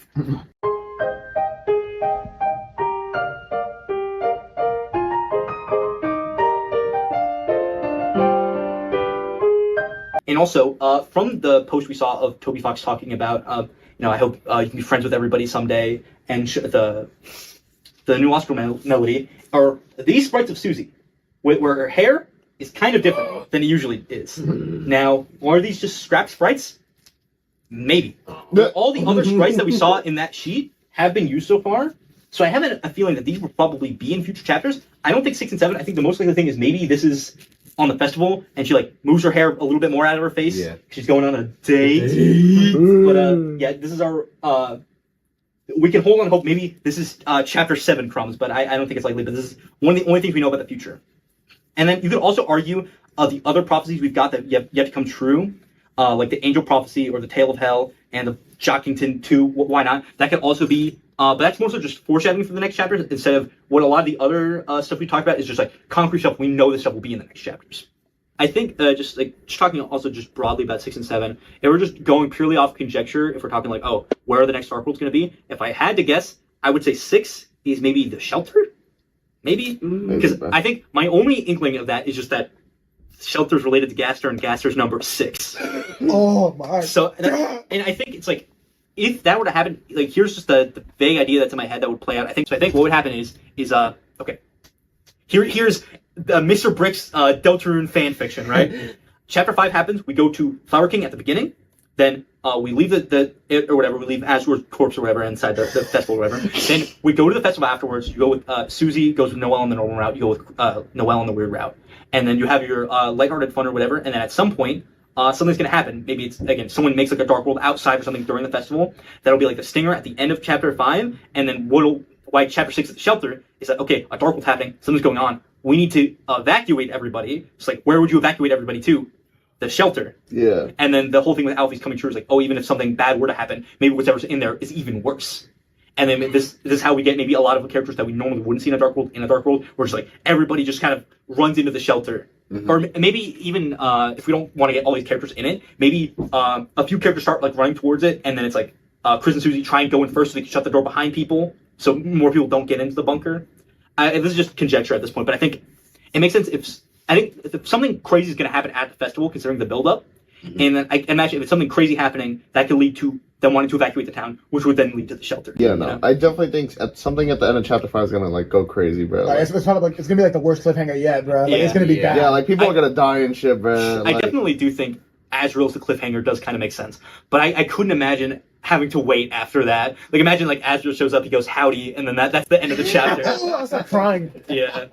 Dude, also that'd be especially crazy if a bunch of the other like in chapters, because I guarantee like every character's gonna say howdy in the Chapter 5 Dark World, considering Asgore says it, the flowers are probably gonna say it because of Flowey stuff. and So that's then- real. Yeah. Yeah, it'd be crazy if we see like maybe at the end of Chapter 5 we have to go to shelter, but then we see Undyne like all types of fires. Like, bro, do we want to go in that See me shelter? like the Wolverine picture with Yeah. the The Undyne subplot. You know? I'm really curious. There's so much shit. Like Susie's like has death flags. Like Undyne's AWOL, bro. Like there's Yeah. so much shit that could happen in Chapter 5. Like it's just really it's so hard to even think of like what could 6 and 7 even be, because like especially now that 3 and 4 have just so broken the idea that there's gonna be any sort of pattern, we're gonna be able to predict anything. Where it's like, I mean, if we're already fighting Titans in Chapter 4, it's like, what is the Yeah, Chapter right, 7 like- final boss gonna be? You know, now I'm just remembering it because you were saying like Toby Fox like considers like Sunday to be like next week. Cop sacrifice next week. Wouldn't that be That would be Sunday. now? Like I just thought that like just like beamed into my head. I was like, That's a really good catch, actually. yeah. I was like, wait, that would probably be today then, like right? Like Yeah. Huh. She's not gonna have a good festival day. Cop sacrifice. well, the day's not gonna fully end. We're gonna go to the shelter and we'll probably find her. Yeah. But yeah, that literally like just beamed into my head. I was like, wait, Sunday, first day of the week. Cop sacrifice next week. So, that is the end of the the Future of Deltarune Chapters 5, 6, and 7 presentation. That's pretty much, I think, literally everything we know or can possibly theorize about the next chapters. But again, we did a lot of Asgore talking this presentation, and there's a big elephant in the room regarding Asgore and some funny jokes regarding them, and we've all been very good and not made any reference towards them. So as a little prize at the end, because again there weren't as many jokes in this presentation, let's just watch it. Let's just all celebrate together with the video. Is Bergen truck? Turn this up. Bro, fingers in his ass, man. Not this When time. you're dueling with the night and you can't survive the fight, cause the shadow man's might fades too rapidly. I've an engine that still runs, roaring night, I'll get her done with the force and crush your rising star. Don't forget, I'll hit you with my car. I love that part. Gets me every time, man. Yeah. Wait. When you're dueling No. Encore. You. Like, should have been like red. You can come here anytime. But yeah, that is the end of the presentation. I hope you guys all enjoyed. What's your what do you hope happens in Chapter 5? What are we talking about today? We don't torture Noelle in the weird route. Oh, I hope Sorry, you're dude. good I at hope that we one. do that shit. I hope Noelle like kills us or something, bro. I hope we like horribly like disfigure Noelle. She's like some fucked up monstrosity by the It's end like of the fucking Two-Face. chapter. Oh shit. But with She's ice just looking instead. like something crazy, bruh. Turn her into a gift shop, bruh. I just hope in the normal route, Noelle's happy. I hope we Her find dad's out gonna die, that bruh. her brother Chester is in fact the knight. Yeah. That's what I'm pushing for. I'm no longer a Death Knight believer. I'm all Chester Knight. Just a night. I'm all so- in on Chester Knight. Really crazy if Noelle's Always bet on Chester Knight. like, you started Hold the with note. What? Hold the note. Hold a note? Yeah. Like Hold- just sing? Just Yeah. hold a note. Ah. Come on. Now, let's talk about pink and yellow and friend. Now, this is something we've touched on a lot so far, is the association between the colors pink and yellow and friend. Again, and these two colors have repeatedly shown up in several places throughout the game. Again, most importantly is friend's eyes, as we can assume that pink and yellow probably originates from friend and then it kind of flows throughout like everything else. And then also obviously Spamton's pink and yellow eyes, and also the color of the Neo robot is also pink and yellow. Again, Pluey Cat Mic and several other mic adjacent things are also covered in pink and yellow. The whole mic room has pink and yellow. The games have pink and yellow in it. And so again, like several other mic adjacent things. And again, it seems that these may tie back to friend in some way, or at the very least, the colors seem tied directly to him. Another important inclusion of pink and yellow is the odd controller, which you are given on the sword route. It is described to have pink and yellow buttons. Again, friend appearing several times on the sword route. And then some organics in Chapter 5, again, one even mentions the pointed tail specifically, as well as one of the pink and yellow organics mentioning hyperlink block specifically. Both of them are pink and yellow, or all those organics are pink and yellow. And another one that I remember finding this, and I was thinking, huh, that's interesting, is that Ralsei and Susie have pink and yellow eyes respectively. Again, when we see Ralsei take off his glasses in Chapter 2, or Susie take glasses, we see that he has pink eyes, and then Susie has yellow eyes. And also, Susie's Dark World color scheme, just in general, is pink and yellow. And also, Asgore... No, surely, it was an accident. It was an accident? Yeah. Toby Fox accidentally just made everything pink and yellow because he thought it looked cool. No, he did mean the pink and yellow to be like significant, but when he made Susie's color palette, he didn't actually mean to make her pink and yellow, and so it's just like her pink and yellow is just unrelated to anything. True, for sure. And then also, another totally accident by Toby Fox is that Asgore is also pink and yellow, alongside... I remember there's something, I think we were playing through... We were doing something, or I think we were doing the Chapter 5 video, and then we were looking at Flower King, and then in that moment I was just like, wait a second. Guys, what color is his shop? Yeah, his color is just, it's entirely yellow and pink, is alongside Asgore's color scheme itself. As well, the Dark World in Chapter 5, which is almost guaranteed to involve Asgore for several reasons, again, watch our Chapter 5 video if you want to know specifically, is described as the field of pink and gold, which again, pink and gold, pink and yellow. So we have all these associations between Asgore and pink and yellow, and also Gerson has yellow eyes and pink hair. Again, the yellow and pink literally right next to each other here. So another example of this pink and yellow like through line like color scheme. And so I think considering all these different aspects of the game involve the color pink and yellow between characters, again, items, again, stuff relating to friend, it tracks that pink and yellow seem to represent something. And if it's anything, my guess is that pink and yellow represent freedom. Now, I'm going to get more into why later. This is a pretty widely accepted idea, though there are some other ideas that I think also are interesting, but I'm going to get why I personally think it's freedom. So most of these characters either represent the concept of freedom or are struggling to get it. Again, like Asgore and like Spamton obviously trying to get freedom. Susie representing like freedom of like, again, like breaking away from the prophecy. Again, Ralsei, again, like not having that sort of like freedom of having like a specific design role, stuff like that. Again, Gerson encouraging like Susie to make their own freedom. We're going to get into the odd controller. So all these characters seem to have a sort of through line of freedom. And again, Ram even states directly that freedom is just a thing for big shots, which is, again, one of the most fan-made line of dialogues I've ever heard. Like, Penumbra Phantasm, the world revolving, like all that. Really, just when he says big shot, just like it's like the lens flare, like pink and yellow. Yeah, human. I remember. Yeah, well, Jevel's interesting because Jevel represents freedom a lot, but he doesn't have pink and yellow. But actually, an interesting thing about Jevel is, again, he is not pink and yellow. Jevel is green and purple, which when the friend is hit in the mantle holder fight, his eyes turn from yellow and pink to green and purple. It's a little hard to see here, which are also represented all around friend here in this. So which means, so while Spamton doesn't directly connect to yellow and pink, he does connect to colors of friend in some way. If Jevel's locked up, is he like the opposite of freedom then? Again, Jevel could represent, again, the inverse of freedom in the colors. But the thing is, Jevel thinks that he is free because he's saying that everyone else is freedom. So he has a warped view on it, which maybe is why he doesn't have the exact colors. But again, the thing is, I don't know how I feel about it because Spamton is explicitly not free, but he's trying to get it. Mm-hmm. So I think that is an interesting observation, though. But again, Ram specifically says that freedom is just a thing for big shots, which again is obviously referring to Spamton. And Spamton is the biggest representation of pink and yellow in the game. And also, Ram says that explicitly what Chris is doing on the sword route, what they're trying to get, is that they want freedom. Yeah, freedom, that's what you want, chum, freedom. So Ram believes that he's giving Chris freedom by letting them play the backstage mini games, the Mantle Quest, and a game that they can only play with the pink and yellow controller. So again, this is the key to getting freedom in this way that Rand thinks that they're giving is through something pink and yellow. Again, compounding on this idea of pink and yellow representing freedom in a way. And again, a controller itself also representing freedom in the idea of like having control and the freedom to do what you want. Again, literally controlling something, having that freedom.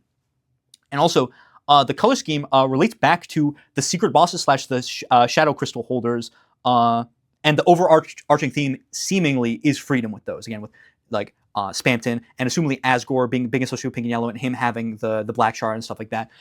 And also just the idea of the secret bosses all having the freedom motif. Again, that's also still a fan-made idea, but it seems like the through line of the quest to get the shadow crystals seems to represent the idea of freedom, especially with everything that Rand is saying, which it also makes sense that pink and yellow are a through line with the secret bosses as well.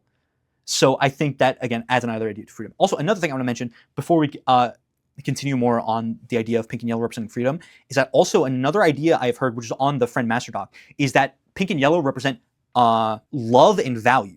Again, pink being love and yellow being value. And I would suggest looking through the Master Doc to get more information on that. But there's stuff like, oh, we have the two Spamton, like for the Spamton sweepstakes, we had the Spamton Love Network and the Spamton Value Network. Again, the one for the sweepstakes and one for Valentine's Day. And also, again, representing yellow with money, value, and pink, again, love, stuff like that. Again, I didn't want to get into all that here. But yeah, again, I think that is a valid interpretation. It's just not the one that I personally subscribe to, but I heavily suggest looking through the Friend Master Doc. But there's one other representation of pink and yellow representing freedom that I could think of, and that's in Undertale.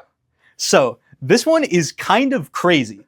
So y'all ever heard of Undertale? So in Undertale, when an enemy is able to be spared, their name turns yellow whenever you can spare them.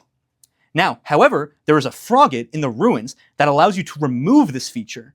And then upon talking to him again, it allows you to bring it back. Only he says, oh, everybody already threw out their yellow names, but they might have some other ones in their closet, which are the pink names instead of yellow. So again, the two spare colors that we have in Undertale are yellow and pink. So this is these are these colors showing up together in this way all the way back in Undertale. You already know Toby was like, when he put those colors specifically, he was like, now I don't know this like at all. You didn't know, yeah. So basically, you talk to him, and he's like, "Surely you know about yellow names?" And he's like, "No more yellow names." Like, oh, I guess you don't want it. And it makes no more yellow names. It's basically almost like a hard mode because it makes it so you don't know when an enemy is able to be spared. But then when you talk to it again, you have like one other opportunity to do it. But then you have pink name. And again, this is something that stays with you through the entire game. Like from the beginning of the game when you could change it all the way up until like all the final bosses. Again, like if you do this on a genocide run, you can get to Sans, and Sans has a pink name. And actually, just to make sure that this doesn't stop on a genocide route, I actually tested this because I couldn't find any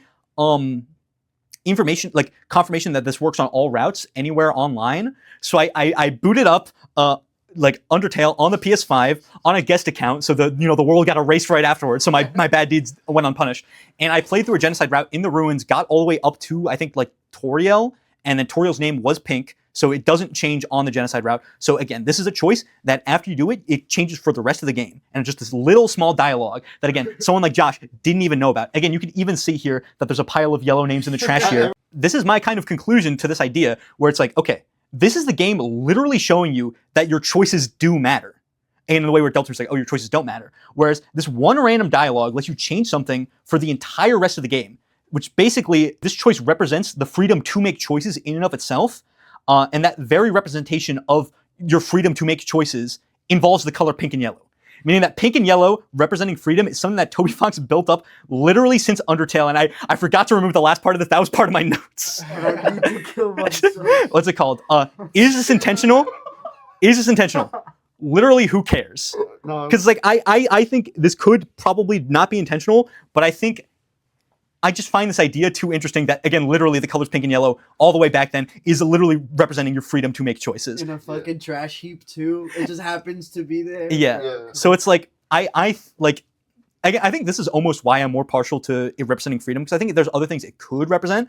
But like, again, I just think this whole Undertale connection is too fun to give up. Conclusions apropos of nothing. It's talking about Asgore and Spamton. Right. So my final conclusion for this video that isn't necessarily related to a lot of the other stuff, but I will plant my flag right now. I'm going to say it. Friend will 100% be in Chapter 5. That is my one major prediction for this video. Since a lot of I do feel that's true. yeah. So I have decided that I am completely certain of this prediction as of right this very moment, and you can hold me to it. I think the field of pink and gold. I think the parallels Asgore has with Spamton, and how the color scheme of Flower King is covered in, and Asgore himself is covered in pink and gold. I think Friend will show up or be important in some capacity. Probably in relation to Asgore making like a deal with it, similar to what happened with Spamton. Again, Spamton almost like foreshadowing whatever ends up happening with Asgore. And I also feel this way based on how things we assume will be late game have been appearing way earlier than we've been expecting. Again, the Knight we saw in Chapter 3. Titans we saw in Chapter 4. So I think it tracks that Friend, someone who many are looking at to be huge in the story, and again, could be like the final boss of the game, or just like something could be very like late game. First main appearance, or could be making its presence known in Chapter 5. I feel like that seems likely to me. Again, considering all the other connections between Pink and Gold and Chapter 5, that is my final prediction. Chichi, say a funny joke to end the video.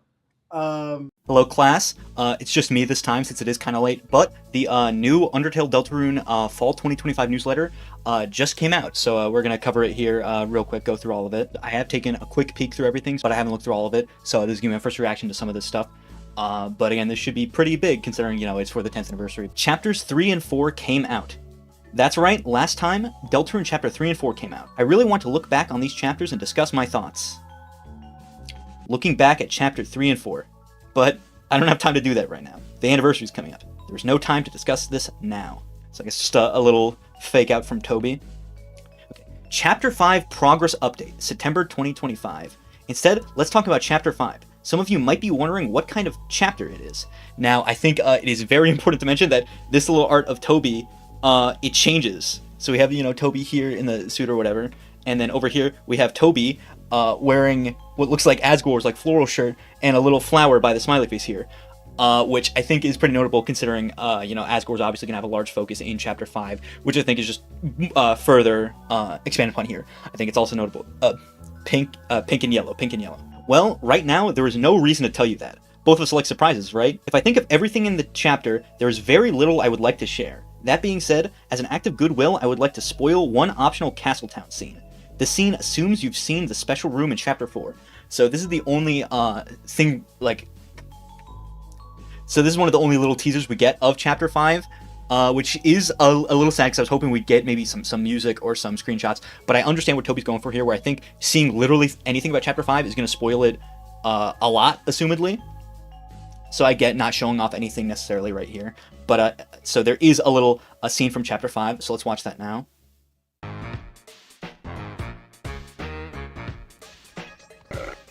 Ow. Ow. Ow. Hey, boss. Someone there's not. You think that's Dana? No way it's Tenna, rubber brain. If it was him, that knock could be more glooby. Ow. Ow. Ow. By the way, what the heck is this drink you got me? Battery acid? Battery... What? What the heck make you think I'd drink that? Well, it's my theory, boss. Yours is green.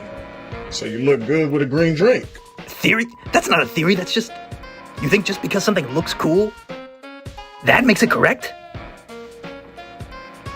Yeah. Whatever. Ow. Ow. Ow. Okay, so, interesting. I'm not entirely sure how to unpack that yet. Again, a lot of the Mike stuff is referencing stuff going on in like fandom spaces and referencing like theory culture with Deltarune. So it's the whole like, oh, just because something looks cool doesn't mean it's true. I don't really know what that like has an equivalent to in Deltarune. My best guess is maybe people thinking that Friend is like the pointed tail, and again like just attaching the pointed tail sprite to the amalgamate Friend sprite and just assuming that's what the tail of hell is. Because that's kind of like, oh, it looked cool, so we assume it's right. But that's my best guess. And next time, I could show more from Castletown, and a sprite of a Pluie Mike here. So I think the main thing that we're going to be seeing in the future for this chapter is Castletown stuff, which I guess makes sense because there won't be as many spoilers because it's just carryover from extension of like chapters 3 and 4 stuff rather than Chapter 5 stuff. But I think that's interesting because I think that also means we'll probably be able to go into Castle Town before the Chapter 5 Dark World, which I think lends more precedent of us walking around town before Chapter 5 Dark World, kind of like how we had in Chapter 4. Detailed progress info. This is the current status of progress as of September 8th, 2025. Areas. The early parts of Chapter 5 are complete, but need polish in optional areas. Maybe the last 40% or so of the game is in the rough first pass state, and the last 10% is in a prototyping state. Probably around 85% of cutscenes have been created up to the first draft state. However, of those, at least 20% or so will require more polish. And we get this little sprite of a dark and scary Christmas tree. I don't really know what to make of this, other than this is probably something that will be out during the festival, and then maybe it being all darkness because it's opening a dark world in the festival. I don't know, but this tree scares me.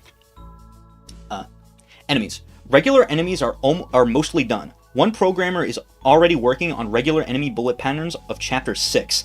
Okay, so this is kind of crazy. So again, as we went over in a previous video, tobyfox has never, in the entirety of Deltarune's release cycle, referenced Chapters 6 and 7 even once. It's only been up to Chapter 5 where anything has been referenced, and here in just this random little newsletter, he just drops Chapter 6, which is kind of wild to me, because I think just calling it out by name, it would seem very deliberate. Toby wasn't doing that before, so it's just kind of wild that he's just doing it now. The direction of the boss battles have been decided, and many boss attacks have already been completed. Once the attacks are finished, the next goal will to be arrange the attacks and make adjustments to them if necessary to fit the atmosphere of the battle. I don't think there's anything we can really glean from this section other than the Chapter 6 drop. So yeah, that is, I think, pretty much, there's not much we can glean from the enemies other than, again, they're in the prototype stage. And also a little trash can here. Again, also, I don't know how to exactly make heads or tails of this. Again, trash cans, again, maybe have, considering Asgore's place is all like trashy and stuff like that. And also the, I don't know, maybe something with the flowers being thrown in the trash can in the Dreamer house, but that's my best guess. Also, it could just be a trash can that's around hometown because of the festival. Overall, with Chapter 3 and 4, there were some creative hurdles, which made developing parts of the game difficult. How to do the boards of Chapter 3, how to design events in Noel's house, etc. Once we got past those hurdles and expanded the team, everything went much more smoothly. Chapter 5 was not without hurdles, but we already passed all the obvious ones. So there's little to get in our way now. We just need to keep making the game. And a little sprite of QC and the bunny, I forget if she has a name, that walks like her little brother or something, seemingly laughing and chatting. And maybe this, again, from the festival. That's my best guess. Okay, timeline. So, the rough timeline will look like this. Making the game. We are here. Localization / making game / porting game. Finish. Bug testing and bug fixing. Release. Currently, we have one main deadline. I want to begin the translation by the end of 2025. After that point, gameplay changes will be acceptable, but large-scale text and story changes will be heavily frowned upon. Factoring the localization and testing, I don't think that the game will be released in the first half of 2026. That's not a surprise, right? From last time's updates, you guys have access to exactly how long each step of development took. Anyway, we don't have any external factors surrounding the release date this time. We'll release it when it's done, and we will continue to update you guys on the progress of its completion. Thanks! So this confirms that apparently Chapter 5 will not be coming out in the first half of 2026, which I was kind of expecting it to be around there. I kind of had a feeling they had more of it done, which she confirms here. No, it'd probably be in the latter half of 2026, if I had to guess. Probably around this time next year for the anniversary. If not for Undertale's anniversary, then Deltarune, I think fall 2026. That makes sense based on everything he's talking about and based on the release schedule and comparing it to the release schedule we got last time. Especially considering, again, again, he assumes that we could have localization starting by the first part of 2026, which would put us right around here, or as soon as the year starts. So again, we'll probably have to wait a little bit longer than some people might have thought for Chapter 5. But yeah, that's interesting. And yeah, thank you for watching. Bye-bye. I don't have a funny joke to end the video with. The video ends right. Hello, Merry Christmas, or any other December holiday you may celebrate. The Deltarune, Undertale Deltarune Winter 2025 newsletter is out. Let's no dilly-dallying here. We're just gonna get right into it. So, it's winter. We have this fun little sprite of Tenna, and cold water falls from the top of the sky. It's unavoidable, but eventually spring will show up. So cold water falls from the top of the sky, getting right into it. That, I think, is the way that sort of like Snowgrave is described in the prophecy panels, or like a cold water will fall from the sky. So yeah, it's funny, that's literally the first thing he says. So, not so wintry video. It has nothing to do with winter, but let's share another video from Deltarune Chapter 5, Castle Town. It's a continuation from last time. You need to have Tenna in your town to see this one. Of course, this is a spoiler if you haven't completed Chapter 3 and 4, so this is a continuation of what we got last one, so let's take a look.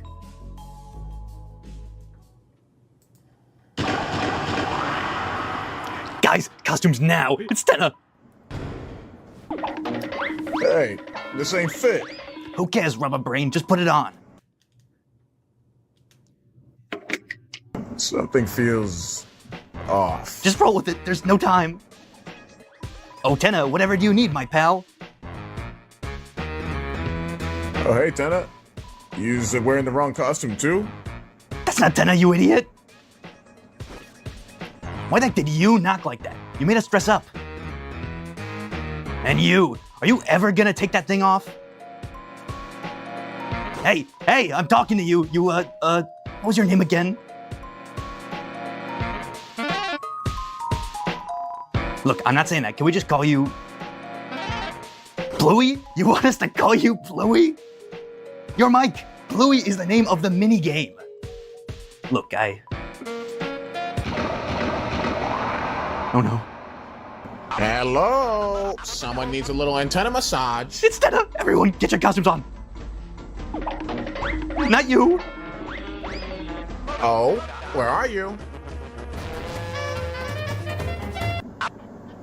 Hey, where is he? Where's Pluey? I want to see my little Pluey. Bluey's the name of the mini game. His name's not Bluey, it's Mike. Hey, don't get lippy with me, Dice Boy. I know Mike better than you, and sometimes he is a cute little Pluey. Now bring him out here or I'm tightening your contract. Got it, boss.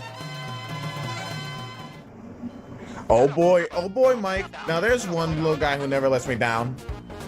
Hey, Tenna. Oh, Mike. You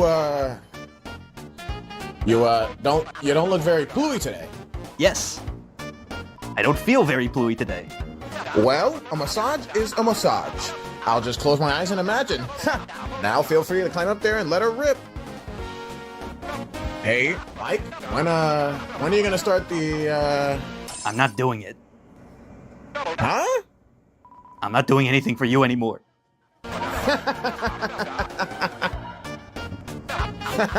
You always were a jokester, Mike. Not when you treat the people you work for like expendable trash.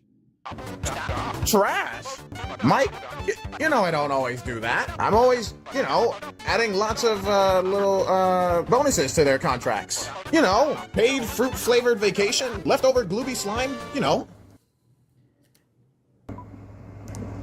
I know what this is about.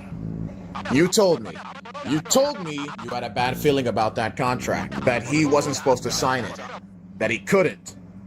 And if he did, something terrible would happen. And even though I knew that, I still made him do it anyway. But how could it be my fault? I needed to be big.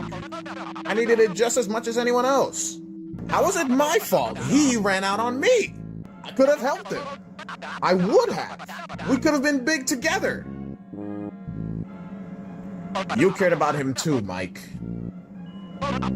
That's why, since then, it feels like you're not really here. Everything is fake. When the curtain falls, everything just feels like playing pretend. You know what I mean, Mike? Can I see the part of the employee contract that stipulates fruit-flavored vacations? Oh, yeah, right here. I'm adding it. And the slime. Can't forget the slime.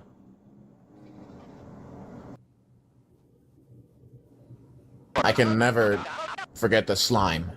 I think I need to go. Get more Bluey. Yeah, great idea, Mike. Great. Chris? I don't know if it's just me, but the size of Mike's ass seems really variable lately. Keep an eye on that for me.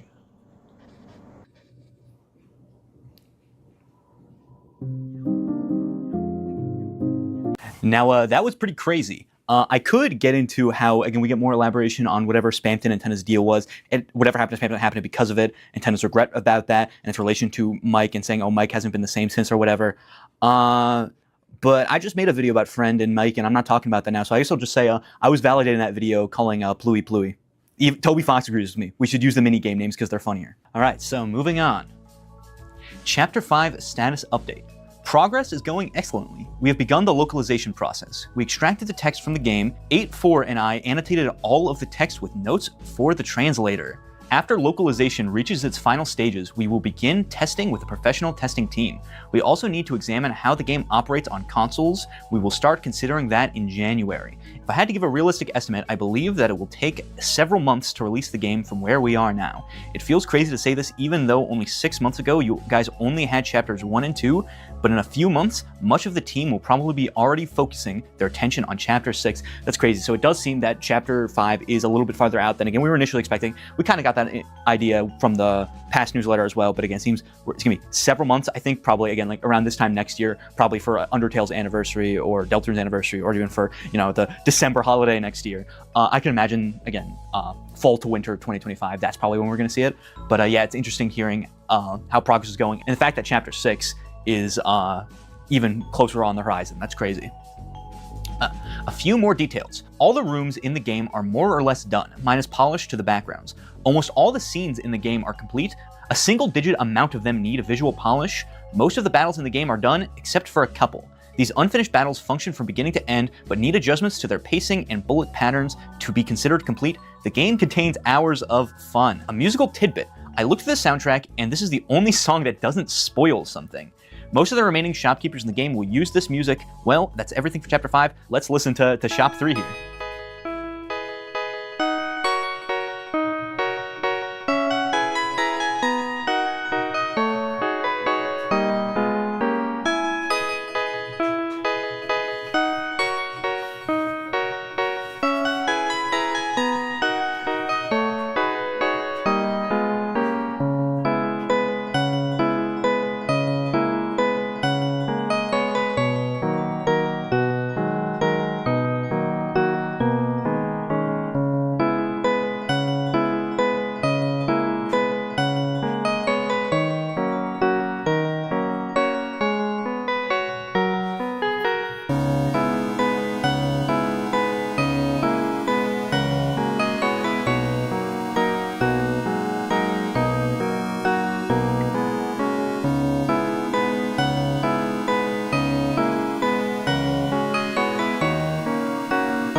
So yeah, some very pretty stuff. Only thing I can glean, it does sound like it has some sort of it sounds like it has some of the Castle Town motifs. I think in like the da dun da dun dun. But I didn't notice too much else. I think also it's maybe hallucinating, but I think at the beginning it sounds a lot like Fallen Down, which again, if it was Chapter 5 involving Asgore, because that also tangentially involves Toriel, that could make sense. But I think it might just be me hearing things. But I think that it sounds very similar, like the very, very, like almost just like the first note of it. By the way, Hammer of Justice is another song I started making right at the beginning of 2016. I think the final arrangement is pretty good, but since I didn't create it for 7 years, the original piano sketch is the main version that I remember. Interesting. Okay, so that is actually pretty similar to the final version of it, but I think a very interesting thing about this piano sketch is that I think it's completely missing the Frida motif. That's actually super interesting. So he says he didn't create it for 7 years after that, so I wonder, because I think that's pretty much the only main difference is that we're missing the Frida motif at the end there. So, again, I've always kind of thought about like whether or not the Frida motif was intentional before Chapters 3 and 4 came out, since it kind of seemed like Spampton having the world revolving in his theme might have just been because we know that Jevil and Spampton had some sort of connection in some way because of the whole, the cheating thing, or like at playing games or whatever. So I always wondered if people thinking that, oh, that's supposed to be a through line between all the secret bosses wasn't like intentional in that way. But again, Hammer of Justice kind of proved that wrong. It's like, okay, the Frida motif is here, so that does seem like the through line between like all the secret bosses. But I wonder if because it was such a widely belief, like fandom belief, Toby might have seen that and been like, that's actually a kind of cool idea, and then incorporated it into future stuff. I don't know how likely that is, but I think it is very interesting that back in 2016, it seems like the freedom motif either wasn't made yet or it wasn't intended to be inside Hammer of Justice. But again, other than that, it seems that everything else is pretty similar. Main team breakdown. New to Chapter 4, NG handled the Titan Tower and a few overworld rooms in Chapter 4, all the Switch 2 exclusive content, and Pluie. Now the main overall programmer of Chapter 5. Quote, I think my favorite part of Chapter 4's development was when I got to dual-wield cats for a while. I wish I could do that IRL all day, every day. Juiced. He did the tiling and assembled visual and background details for Chapter 4 and 5. Sarah JS did various visual effects and difficult programming things, helped out with lighting ripples, prophecies on Chapter 4, now creating cutscenes in Chapter 5. Andy, he created 3 Michaels and the game's Jongler and Batat. Now working on things even he doesn't know what they are. Created the game Knuckle Sandwich. Quote, I had to move my workspace into another room because I was yelling into my microphone too much. Robert, producer that has a soft spot for older Japanese men and history. While generally not involved in the core development process, he works on team organization, task management, and publishing guidance. May actually be a frog. Interesting. Guests. Ondi, helped out as a guest to do the cooking minigame. Also created important things for Chapter 5, created Tree Bashers, and more. James helped out as a guest to do the cowboy game. Also made the tornado vortex when everybody spins at once in the one act. Question mark, question mark, question mark. Programming boss builds for Chapter 5. That's interesting. I wonder who it could possibly be that would be a spoiler for someone working on the game. Maybe it could be someone, again, sort of like in the fan game community, because we know that I think the person who worked on Undertale Red is working on the game, and I think other fan game workers are sort of part of the team now. I forget exactly which ones, but yeah, it's interesting. Conclusion, Chapter 5. It's really moving along now. Happy 2026. And yeah, I believe that is everything for the Deltarune Winter 2025 newsletter. So Dalen, think Deltarune's going to be here? I hope so. What is that? Chapter 5. Oh! Oh my god! Wait. Oh my god!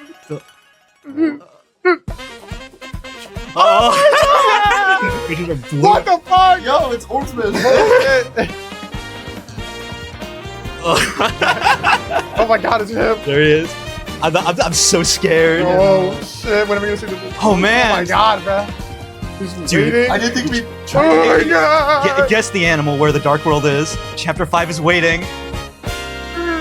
Pink and gold. Is that it? Fuck! What? Oh shit!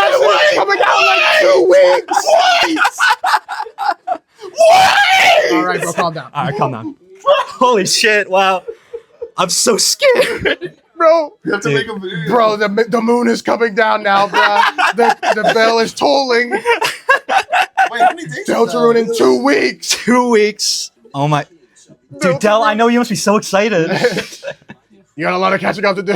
You gotta play all the rest of Undertale and chapters 1 through 4 You'll get in the next 2 on my weeks. screen, bro. It's metaphor. Be nice to Metaphor's a metaphor. go, bro. I really want to play I this. didn't lie, I did not know it was Metaphor. You didn't? No, I don't know anything about Metaphor. Oh my. Guess the animal. Guess where that Dark World's gonna be.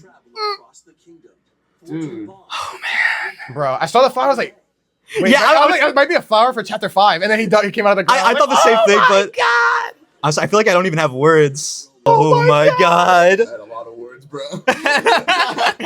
Deltarune today. Deltarune today. Yo, This is so crazy. Always wait, we bet definitely on missed that shit. Deltarune. We're behind, right? Yeah. Yeah.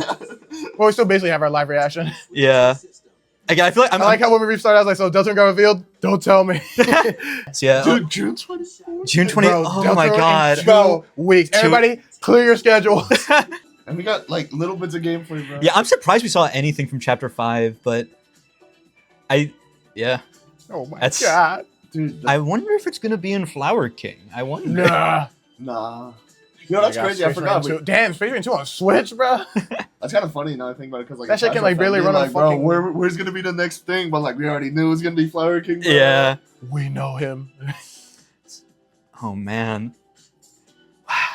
Bro, he said second half of fucking 2026, bro. Literally just like the exact Right, point. like, Yeah. exact, Literally like, cut one off. day after that halfway point. Bro. I know I people. told you, I was like, what do you think? What do you like? Are you betting on a June Deltarune? And you're like, maybe July. I was like, I'm taking my bets on June Deltarune. Yeah. Okay. Things. If it was gonna be July, I figured it'd be early July. So I think it's like it's around when I thought it would happen. Yeah. Again, there was part of me. It's like I didn't think it was gonna happen, but I would have been so scared if it was like, Oh, this is. and it's out Always now. bet You on know. Deltarune. Wow. I'm. Wow. Now what? I don't know. Now we go can't- into like our cryopods until the 24th. Yeah. I guess Well, now we wait for Jacob, and then we do our trailer analysis. I guess On the I can't 24th, kill bro, we gotta meet at like 6 a.m., bro. Real It was quick. like all black and there was like a plant. I was like, it's probably not gonna be like Pikmin. Yeah. I something. saw the plan. It was like. Yeah, I was like, plant for chapter 5? I mean, that was my first thought, but I didn't want to say that and then be like, Wrong, yeah. yeah.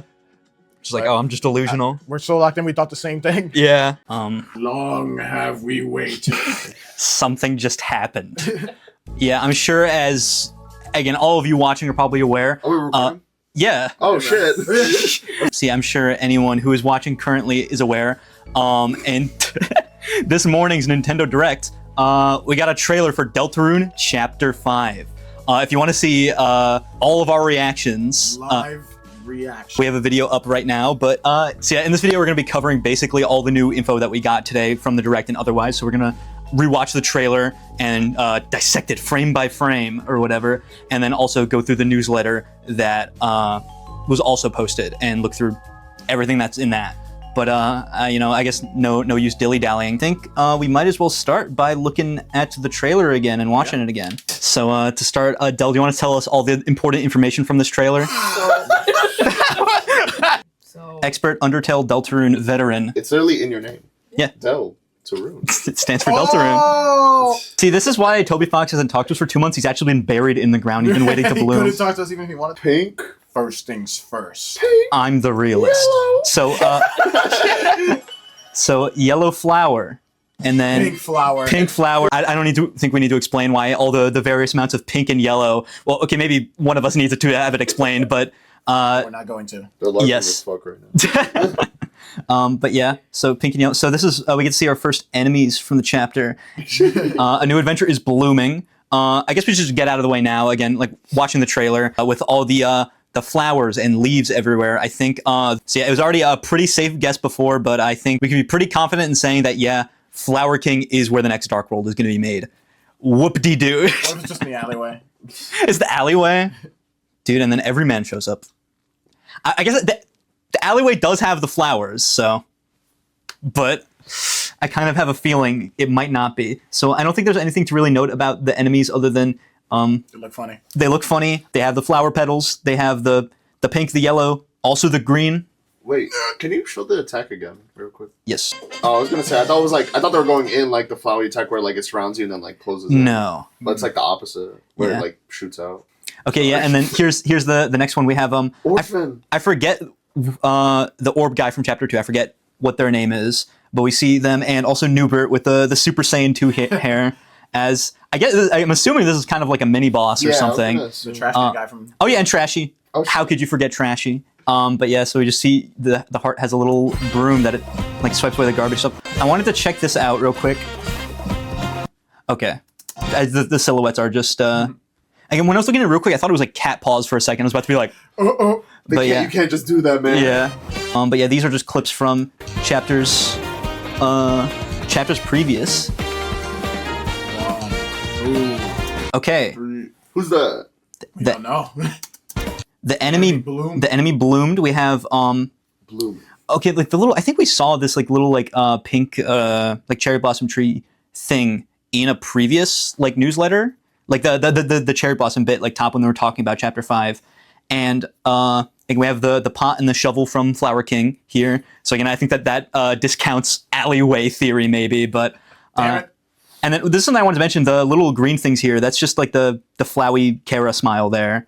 So. True. It is also just a smiley face, but I think considering all the flower imagery here, I would not be surprised if, this one looks really cool. I don't think there's anything. Okay. They're grabbing a white pen. Oh my god. I didn't think it'd be Japanese. Wait a second. They're grabbing yeah. a white pen. That's a little Grabbing a white pen. like a little like quill, Oh. a white pen of hope, if you will, and then also very. I'll say again, you guys haven't played it yet, but a lot of like the imagery in this trailer, and especially like the quality of the sprite art and like what the sprite art is like, it's a very big Undertale Yellow vibes. Again, if you were to have played it, again, especially the Undertale Yellow is a fan game. It's not real. We made that shit up, bro. We made it up. That's fine. I just didn't think it'd be Japanese. Yeah, bro. Pen? Now. The elephant in the room, bro. We all played Undertale. We know what this is. We all have played Undertale. We all are definitely... Del, could you like... Fuck off. Could you leave pretty please real quick? Diavolo time skip past. Okay, so yeah, that's just the attack from one of the souls in the Omega Flower fight. I think specifically the Cyan soul, because that's the one with the knife.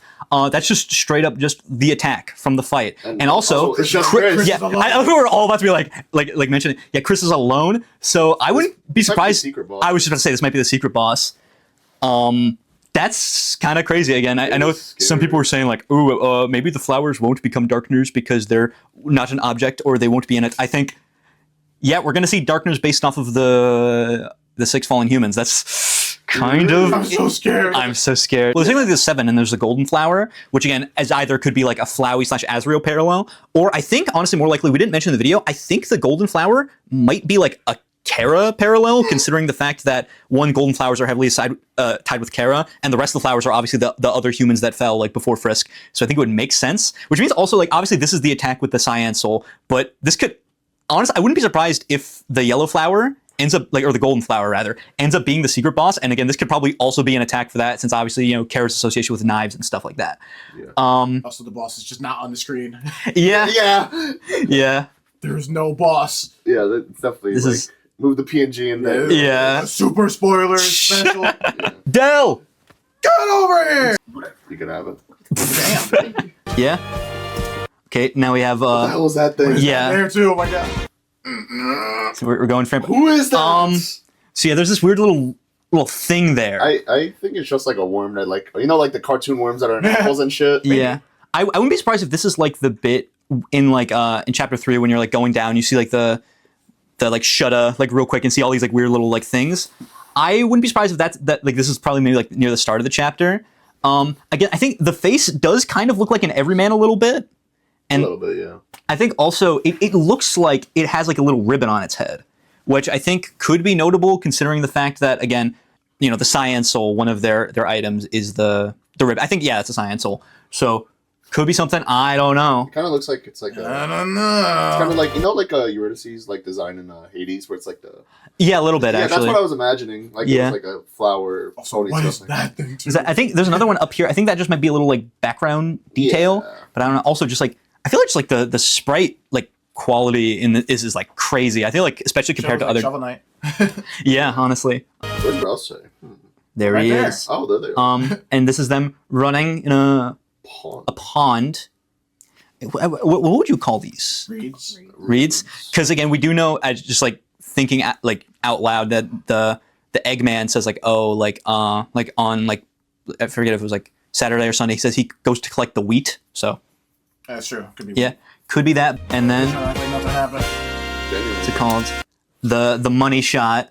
We have Chris Suzy Ralsei with this beautiful vista that's suspiciously pink and yellow. For this field of pink and gold, if you will. Bro. And I don't think there's anything to note other than pretty animation. Like and the big mic drop. Yeah. Deltarune Chapter 5 is coming out June 24th, almost exactly 2 weeks from today. If we get the video out today. If not, then it's exactly 2 weeks if it comes out tomorrow. But yeah. Crazy. Oh my god! That's insane. So that is it for our trailer analysis. I think we've talked about essentially all there is, but again, I'm surprised about the amount that they did show. But it's crazy. It feels so surreal. Chapter 5, but no, I thought we have to wait until like October or something. It's this month. This month. That's so crazy. It's just crazy that like within this month we're probably gonna like see Friend. Here's hoping. Right, Del? Isn't that crazy? That is so crazy. Right now we're in the fortnight before Deltarune. Fortnite before. Wait, that's true. Okay, but again, that's not all we have to go over because there's a Chapter 5 release date announcement newsletter. Yay! I was excited. Moving forward. Moving forward. There's a new newsletter. It starts off with a picture of this golden flower. How interesting. So, sorry to keep you waiting. Deltarune Chapter 5 will launch simultaneously worldwide on all platforms June 24th at 11 a.m. EDT. For more information, check deltarune.com. Press it. Don't press it. All right, go ahead. Deltarune. And we have a countdown like we did for the previous chapters. And we have these blue roses. But yeah, I think this is obviously very interesting because we know that the dialogue you have with Miss Mizzle in Chapter 4 mentions the blue flower. I forget the specific dialogue. Miss Mizzle makes mention of the blue flower, which again we already assumed was probably referring to one of the flowers in Asgore's shop, and is again referring to a darkener version of that. And I think it's probably significant that that's used for the background on the website. But I think other than that, there's nothing new, no new screenshots or whatnot. And then Toby says, I'll send another newsletter when it's out, which I guess means, yeah, this is the last newsletter until June 24th, which I figure makes sense. And I guess also this is why we never actually got the spring newsletter, and Toby went dead silent for 2 months because they're waiting for the direct. Trying to lock in. Yep. Allergies were bad. Here's the announcement trailer if you missed it. We did not miss it. I want to surprise people playing the chapter for the first time, so I avoided showing most of the exciting moments, which is the opposite of what you should do in a trailer. By the way, the trailer was made by Everdread. The trailer music was performed and arranged by Carlos, Insane in the Rain, and the end art was by Temi. Yeah, that much I can tell. Yeah. Oh yeah, and I think I read his tweets or whatever, but he kind of paraphrases this part, and he says that there was a bunch of very big trailer-esque parts that he wanted to put in the trailer, but for spoilers didn't. So I think it's just interesting that these are the only things that he could afford to show without seriously spoiling stuff. What kind of chapter is Chapter 5? Fun. In Chapter 4, we saw dark clouds on the horizon. That's why let's not look there for right now. Let's turn around and watch the sun before it goes down completely. Let's smile again. Let's have one more fun adventure, okay? In my opinion, it fits well in the overall story of the game. Ain't shit gonna be fun, bro. Yes. Let's smile again. It kind of reminded me of the Rouse dialogue option. Keep on smiling. Yeah, keep smiling. Again, I feel this whole thing evokes the kind of feeling It is very ominous, bro. Yeah, ominous and kind of in a way of calm before the storm. Yeah, where it's kind of almost the mindset of the characters of, oh yeah, them just kind of trying to enjoy having fun again, but they're still the lingering shit's going down. I'm gonna die. Yeah. And also I think let's watch the sun before it goes down completely. I think that feels maybe a little bit of subtle foreshadowing that the roaring at the end of the chapter. Yeah, I feel what else could that mean, bro? Yeah. Before the sun disappears forever, let's enjoy it. Before we all fucking die. Let's have a party. Chapter 6. Yeah, and then Chapter 6 progress update. It still feels so weird hearing Toby just talk about Chapter 6 even a little bit because he was so avoidant before. But Chapter 6 is developing well. Cutscenes/NPC interactions, making good progress, very specific. Overworld gameplay. We've created all the basic gimmicks of the chapter. Gimmick equal climbing puzzles, etc. Now we need to create a few more rooms utilizing these gimmicks. Normal enemies and bullets, mostly complete. Boss and bullets. We are working on the bullets of the last battle of the chapter.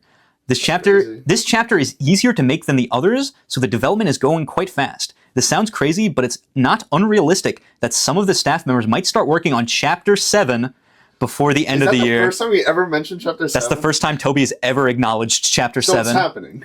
Yeah. It's really interesting to me that apparently Chapter 6 is going really well and is going by really fast. And I think based on the way he's talking about it, I think Chapter 6 could be end of next year.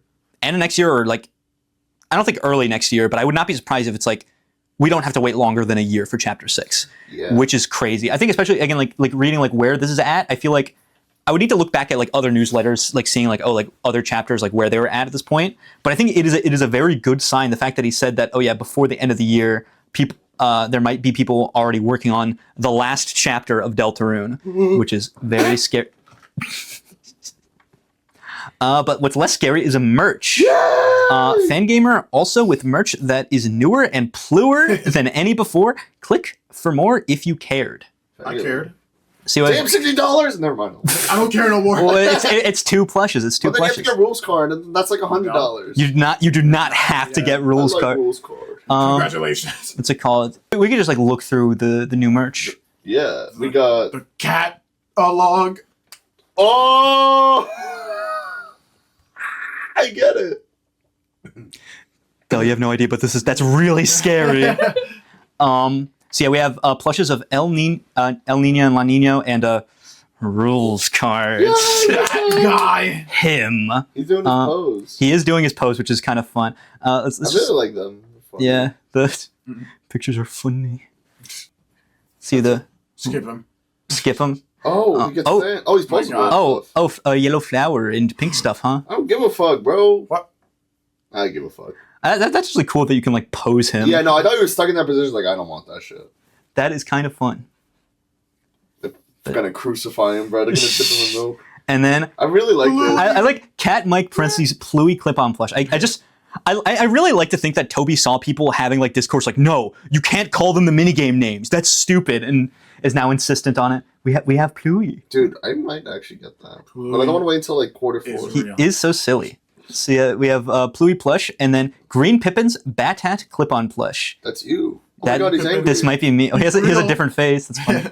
Wait, is it like reversible? Or like... I think it's probably like on the other side. Oh, okay. That's so silly. Oh I'm sad. We have a Bat Hat and a Pluie plush, but no jongler. No jongler, bro. No me. This is fucked up. How convenient. Holy water I think they're keychain. slick. Oh yeah, it's a Mizzle. And we have I think this was just put out today is the chapter 4 poster. It's just crazy seeing like, oh yeah, official depictions of the night now. Oh my god.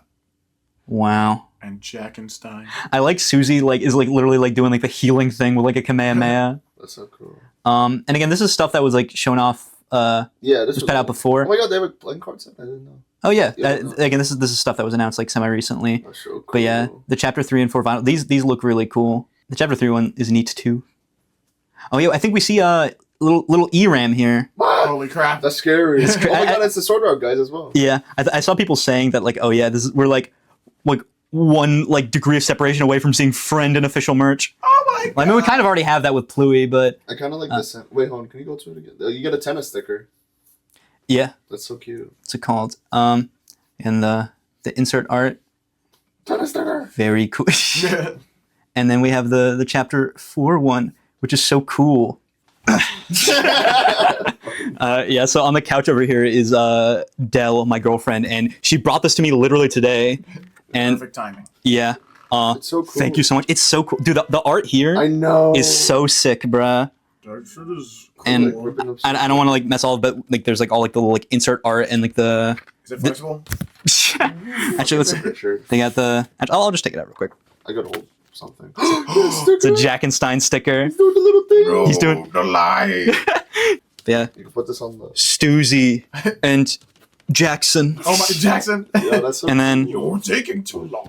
Oh, it's just fucking little room. Yeah, green room. And them having tea. This is like an impromptu like unboxing, but and then the track lists and stuff like that.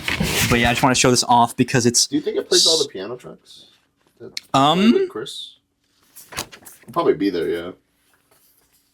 It has concert for you. I'm gonna say, does it have that? It has a blink. But yeah, so cool. Thank you so much. So I think that's all for the merch. And now, conclusion, we see the golden flower, but again, and then sorry to keep you waiting. But we still have to wait a little bit. There's a click pump on the phone. Nah, I'm kidding. No. You got excited. What's it called? Also, he repeats sorry to keep you waiting twice. Yo, Asriel's gonna say that shit, bro. They're gonna show him at the end. Sorry, yeah. Waiting. I made it, guys. Honestly, I think you might be spot on with that. Yeah, I think showing the golden flower and then sorry to keep you waiting. Oh my god.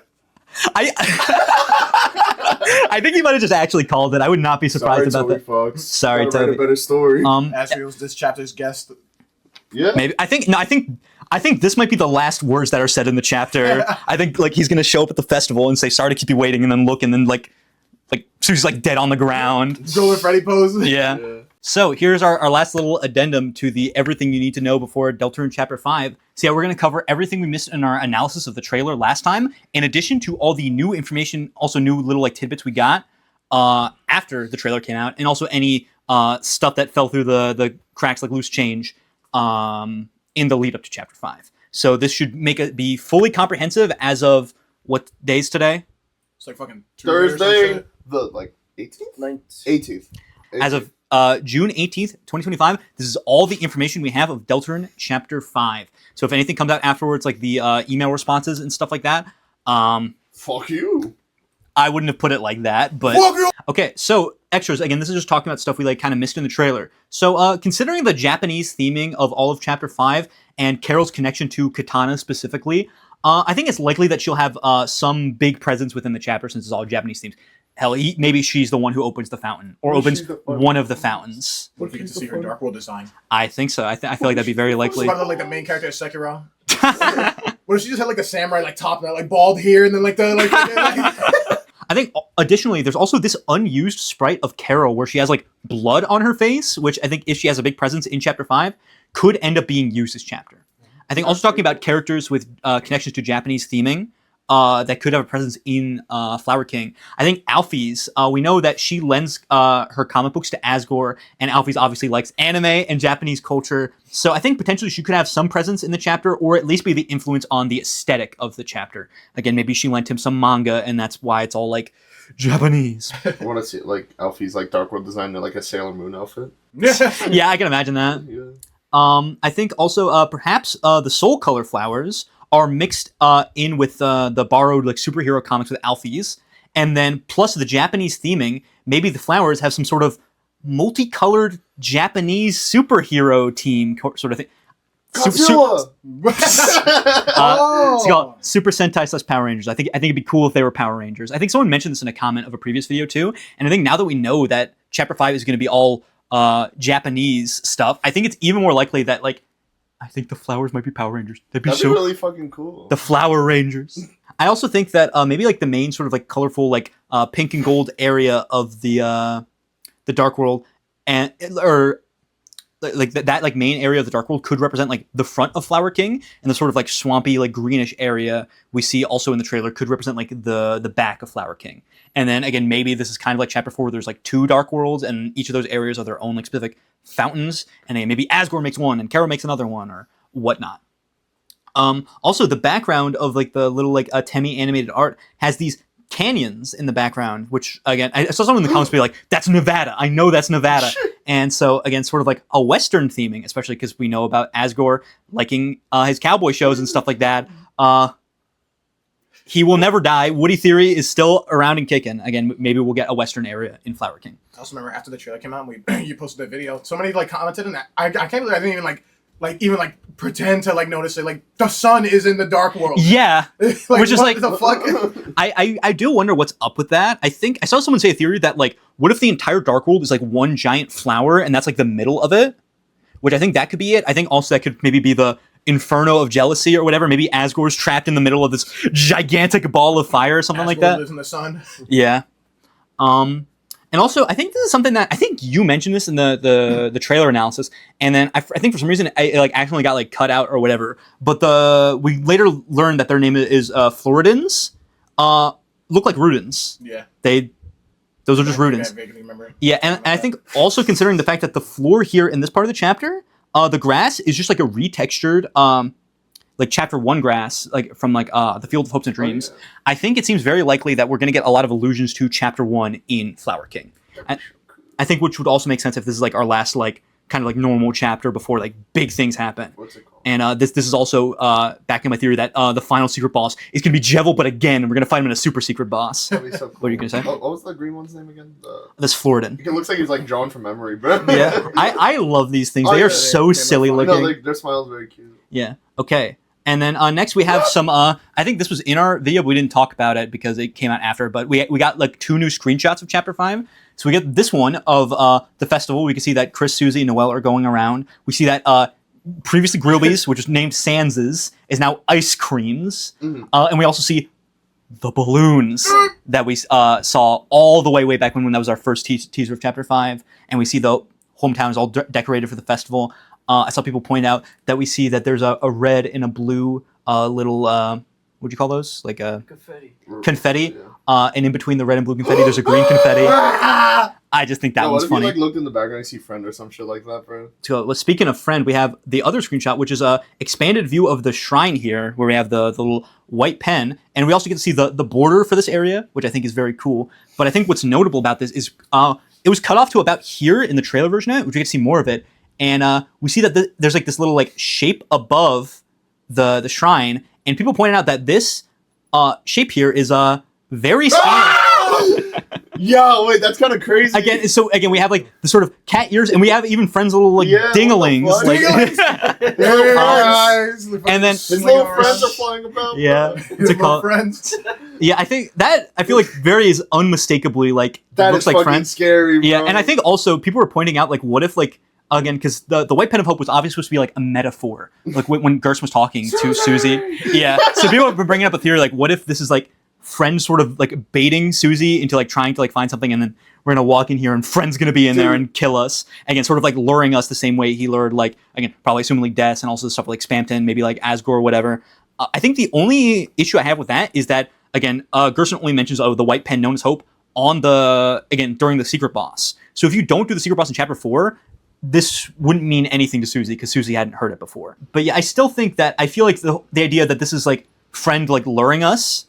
I think that's very likely. But I think another thing that this also reminds me of is I wanted to point out the gallery prophecy, which people mentioned that this also, again, it looks like the Friend silhouette like made in the curtains here. Yeah. And so we have, again, the same sort of Friend silhouette and a little like circle in like the middle of the Friend silhouette, which I think maybe this could also be, again, whatever in here is whatever the gallery prophecy is. And I think considering that the gallery prophecy is one word in all caps, which is also a song that is one of the Gaster files that are like audio_gallery in all caps. And considering we have an image of Friend, which is connected to Gaster, and in the middle of it, we have this image of a person with a slash across their face.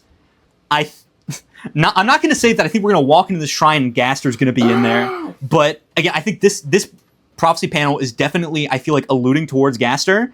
And this prophecy panel also does seem similar to whatever is going on here. So I just wanted to point out that similarity.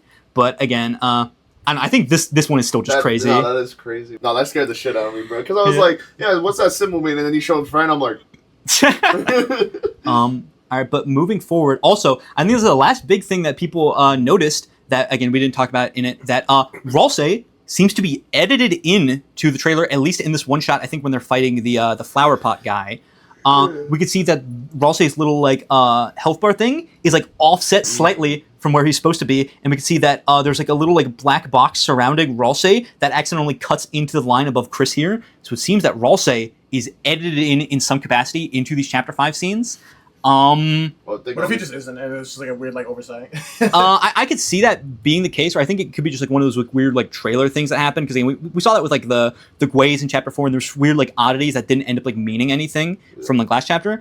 But I think especially considering we know that again we're going to the festival with like Susie and Noelle, I think there is a chance that again, if like I don't think for the whole chapter, but maybe a section of the chapter, Ralsei like again like goes away with like Asgore or the flowers or whatever, and Noelle is our third party member. That's what I was thinking. Yeah, he was mistaken for a flower. It's also like one of those things where it's like it just wouldn't make sense to have Noelle be playable for like one chapter and never use them again. Bro. Yeah. So I think Noelle's gonna be here because especially in the previous image, it showed the three of them like walking around and shit. Yeah. So. But yeah, I think that's interesting. Next up, again, so that's all the stuff that we kind of like missed from the previous trailers. This is like all the little like odds and ends that we missed, and also the stuff that came out after the trailer. So this is something Toby posted on New Year's of 2026, basically talking about how the translation of Chapter 5 was going and giving us some sneak peek of dialogue.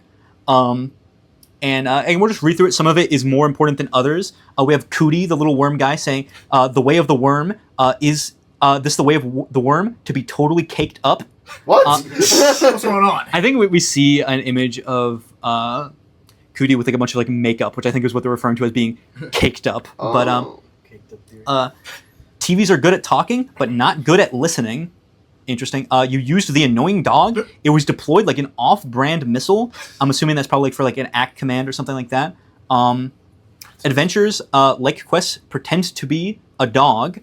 And then we have some dialogue from Sham here where they say some...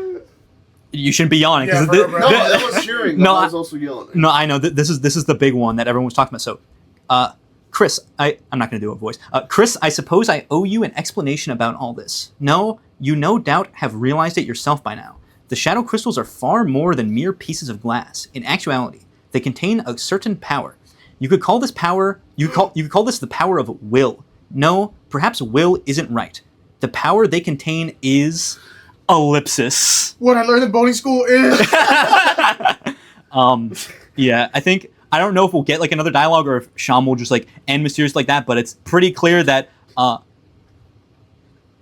yeah, determination is what the shadow crystals have. Like They got cut invincible off in the title subtitle drop. just to get like killed immediately after. Yeah. I think it's very interesting, the implication that again the shadow crystals contain the power of determination, but I'm not getting into that right now. I'm just the messenger right now. I do also want to mention again, I think it's interesting because I wonder when Sham is saying this, because I think this is probably when you go to, because I think you go to the festival before Flower King probably, which means you could probably go to Castletown, which I think this is the dialogue you get when you go to Sham and show them the shadow crystal you got from Gerson. Check this shit out, bro. Yeah. This shit pure, 100%, like spinning it around. Yeah. This isn't a shadow crystal. This isn't your mother's shadow crystal. Wait, Sean But- probably sounds like they're about to die. Maybe. Yeah, what I hope no one's standing behind me to kill me when I'm about to say something very important. Yeah. But I think it could be interesting if this is the dialogue we get after we get the last shadow crystal from chapter 5, but I don't know. All right, Susie, dude, what's your favorite horror movie? Bet you like the one with the creepy doll. Huh? Your brother never wanted to watch them? What? Was he like, ooh, I'll make the popcorn. Then just never came back?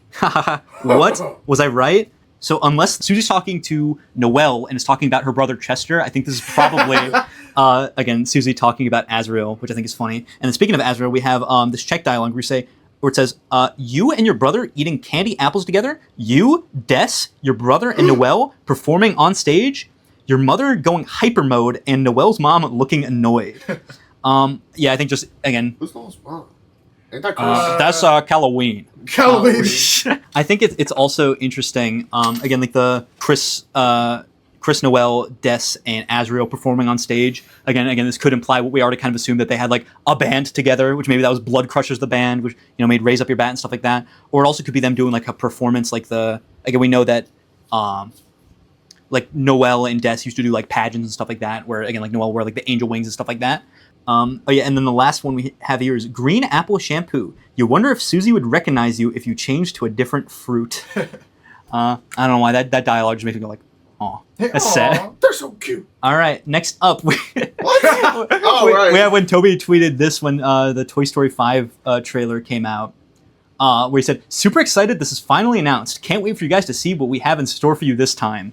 Again, this probably has nothing to do with anything and just Toby doing like a bit, but I think it's worth mentioning in case Woody Theory 2 happens, and then I guess this was alluding to that. But I just think it's funny, like him like pretending to be like, "Oh yeah, I'm really excited to see for you guys to all see what we made together." Like, Yo, I can't wait to hear what the new music is. yeah. Oh yeah. The rudest. I'm gonna be like at home the next night, like just fucking listening to the whole thing. That's really what I did after like the last chapters came out. But so this is a tweet that came out semi recently with some gifs of various parts of the fight. I'm not going to show all the gifs because again they're just basically like extended versions of what we already saw in the trailer. But here we see that it says Deltarune Chapter 5 has many never before seen bullet patterns. Check it out June 24th. Which again, Toby keeps on saying this like never before seen thing with a lot of these what's called like little like teases on Twitter. And again, I think the joke here is that there's one bullet pattern which we definitely have before seen. Yeah, bro. All right, and then we have Chapter 5 has a lot of dialogue that you've probably never seen before. We have some dialogue across the chapters, which we're going to read now. So we have Floridan mutters how it likes flowers, then remembers it's a flower and smiles. Aw. I love this little dude. Yeah, Look at bro, him. He's awesome.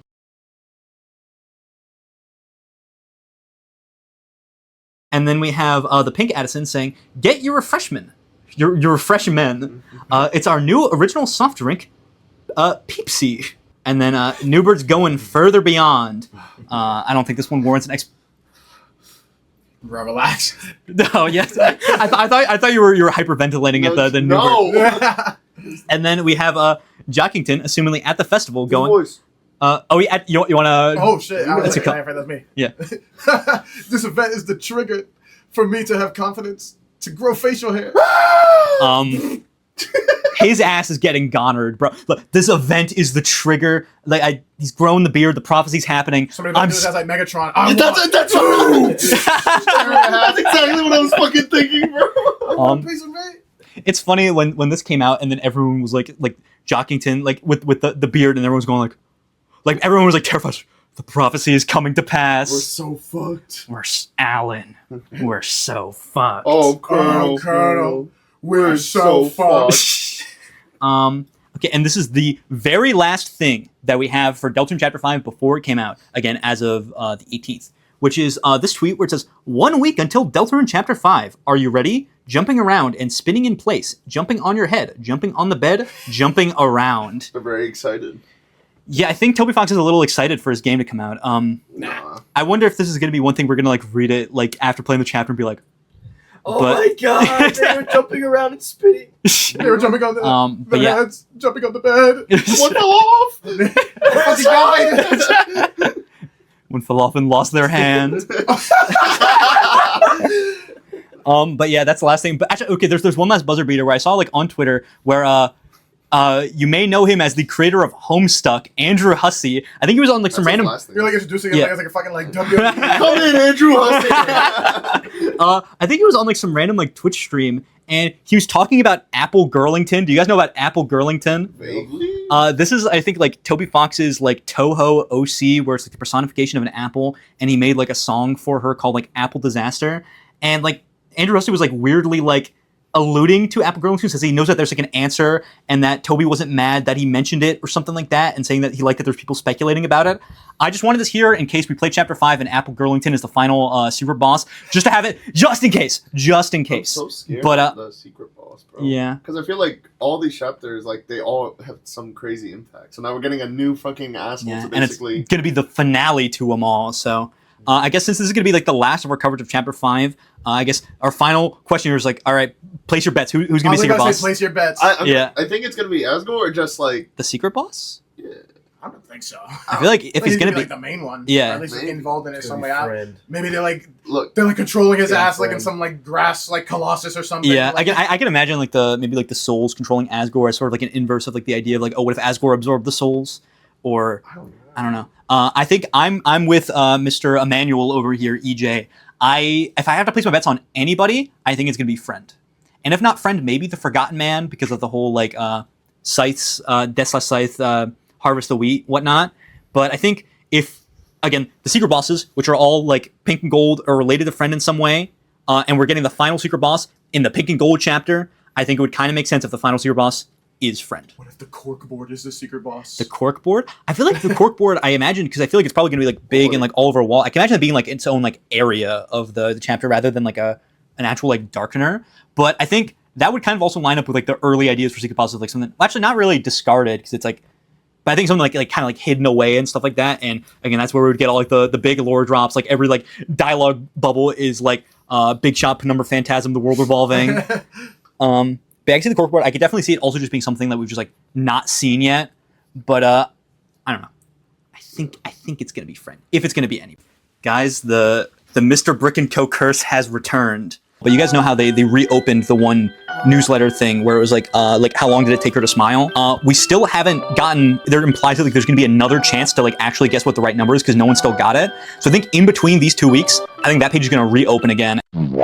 So welcome back, class. And today we're gonna be talking about something we haven't really covered anywhere on the channel yet except for the original Spamton Silence Ending presentation. We are talking about the how long did it take her to smile ARG thing. Now, how much are you guys aware of any of that? What any of this is. Yeah, I've caught like whispers of it. I don't really know. You know, it's actually funny. The only picture. thing I know about this is actually from this one YouTuber, Mr. Brick. Videos and wait, am I in the wrong room? But yeah, again, for you two, you might recognize this more as remember the Spamton sweepstakes page where it said like thank you on it, but before then it had like the 3 boxes. Yeah. We are talking about that. So again, we haven't really covered it yet on the channel. So this video, it's less of a theory or there's not gonna be as many big conclusions in this video. This is basically just a recap of everything that went on for the 3 times this website opened and all the different responses and things we got from the website. Just cataloging it all and then trying to make sense of it as best we can.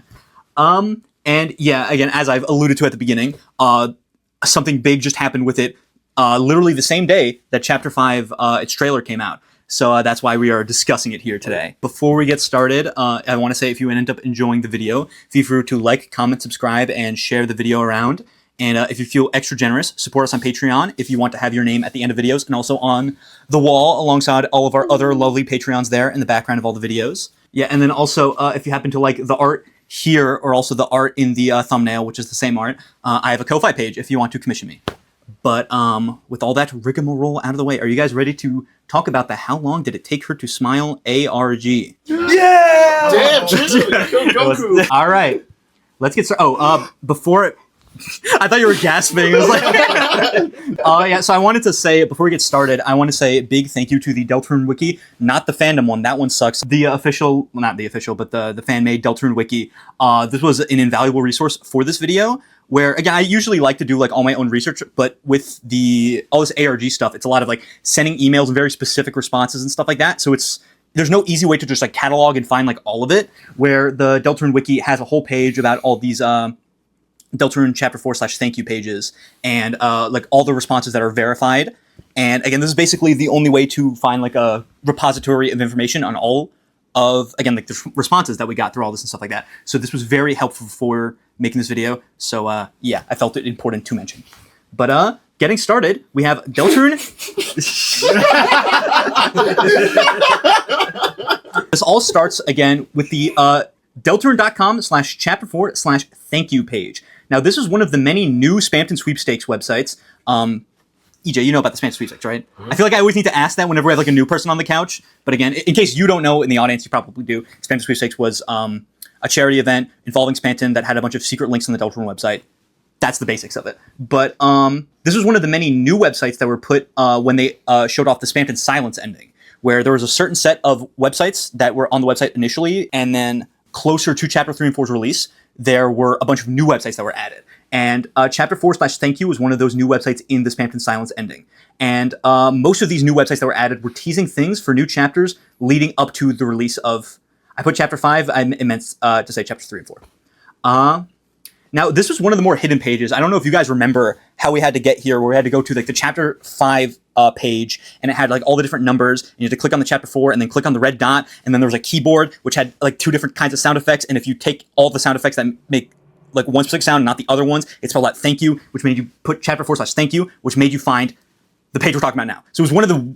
I think it was the most hidden page out of all the new pages added in the Spamton silence ending. You should watch our video if you don't remember. Yes, good point, Josh. Gold star. Again, like through all those steps, again, you get to Chapter 4/thank you, which displayed these 3 boxes. The top 2 here being entry fields, which you could type into. And then at the top of the window on the tab, it has this question: how long did it take her to smile?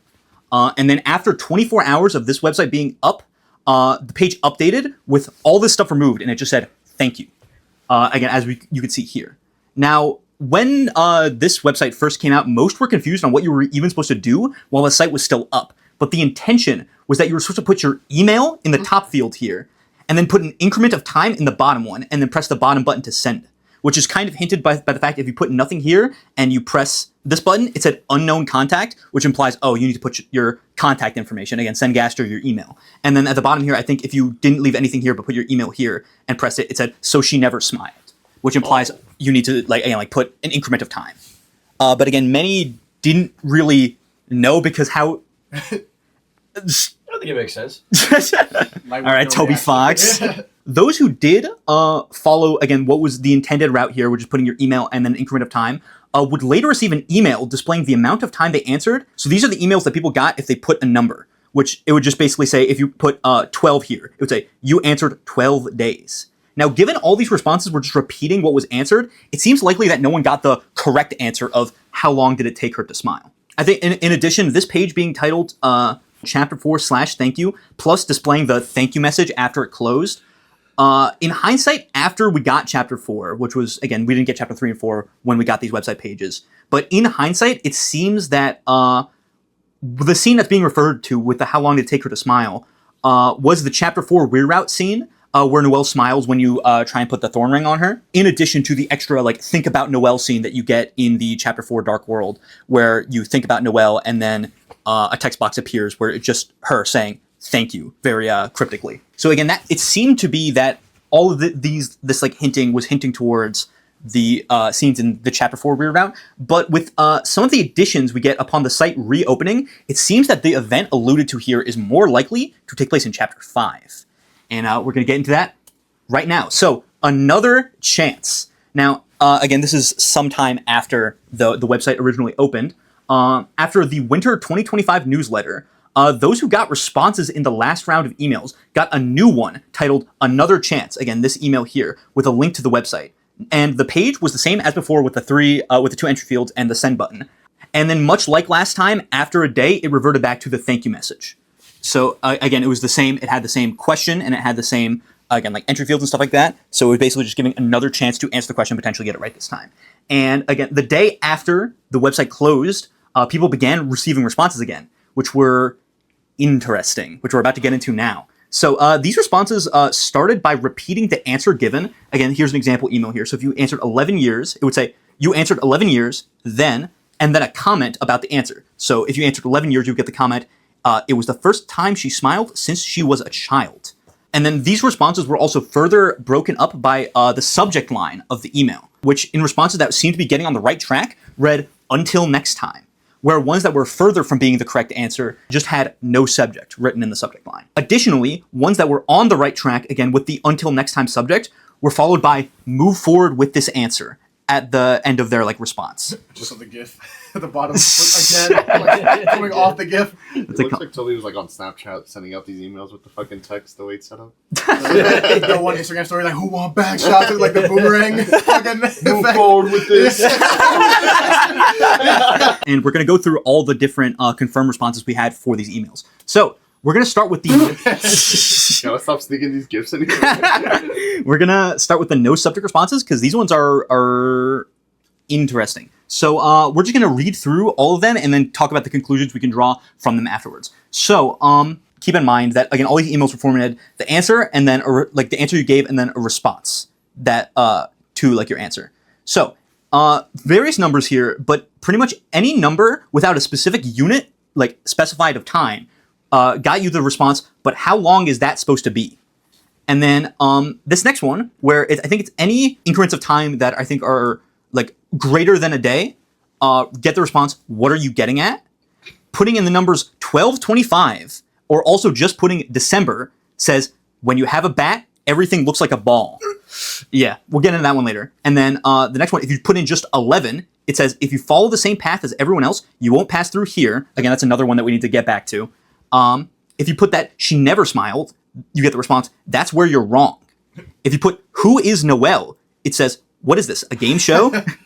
And then if you put until she met Susie, it gets the response, aww.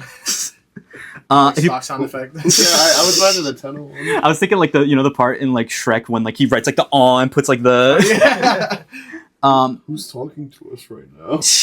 Me. Oh, okay.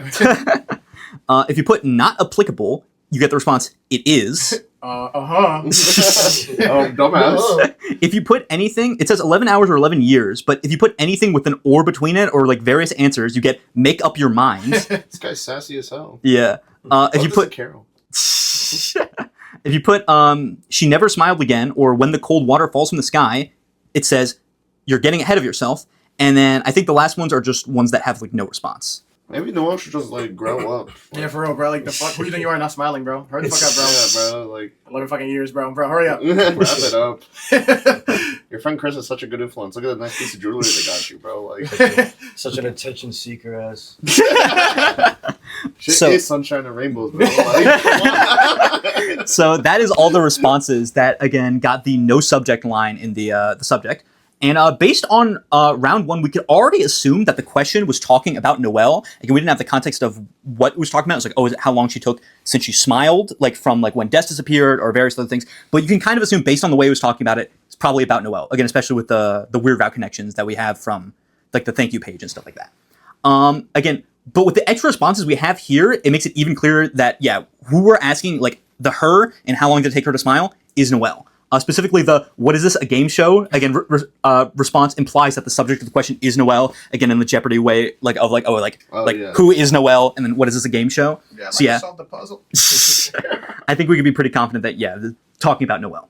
And now, again, just talking about more of the specific responses, the 11 response is likely in reference to the fact that that was the primary theory that people had of what the answer to the question was when the Another Chance link like got put up.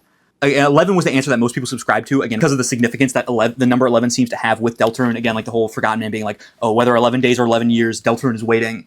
As well as other evidence, like I think there's like a prophecy panel that sort of represents like Snowgrave or like cold water falling from the sky, and it has 11 snowflakes. And I think people like timed it, and how long it takes for the thank you like text box in chapter 4 to like pass by is like exactly 11 seconds, like supposedly. So that's what most people thought, which I think is Toby kind of let's like cheekily saying like, oh yeah, like if you follow the same path as everyone else, again, answer the same way everyone else is answering, you're not going to be able to get the right answer. You're not passing through here. Dick Rider, get your own answer. The awe response in reply to Susie, which I think also shows up if you say something about the girl. So I think it says specifically like, oh, until she met Susie. But if you just mention Susie or the girl at all, it gets a response awe, which again shows that, again, whoever is talking to us in emails has some sort of affection or familiarity with Susie and Noelle.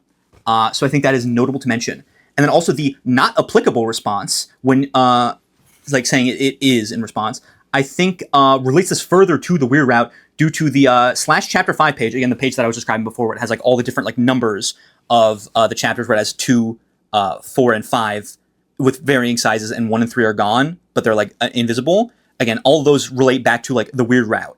And clicking on the numbers, if you click on 2, 4, or 5, or if you click on 2 or 5, it says applicable. If you click on 1 and 3, it says not applicable, which is again signifying which chapters have weird routes in them. That's scary. So really you're saying that's scary, as if we didn't like go over all. Yeah, I guess it's like no, it's just you tying the not applicable part to like, yeah. Because I was like, oh, that's what they meant by that shit. So I think this further implies that whatever this how long did it take her to smile is definitely on the weird route, because we're getting this reference to like it being applicable in the response. I also think you're getting ahead of yourself is likely in reference to events that will happen, but it's going to happen after the specific event. Yeah. So I guess if Noelle never smiles again, or when cold water falls from the sky, that's something that's going to happen after Noelle smiles. Again, in whatever event that this like question is referring to. And then I think the big one out of all these responses is when you have a bat, everything looks like a ball, which I feel like this is the most like explicit like reference to something like.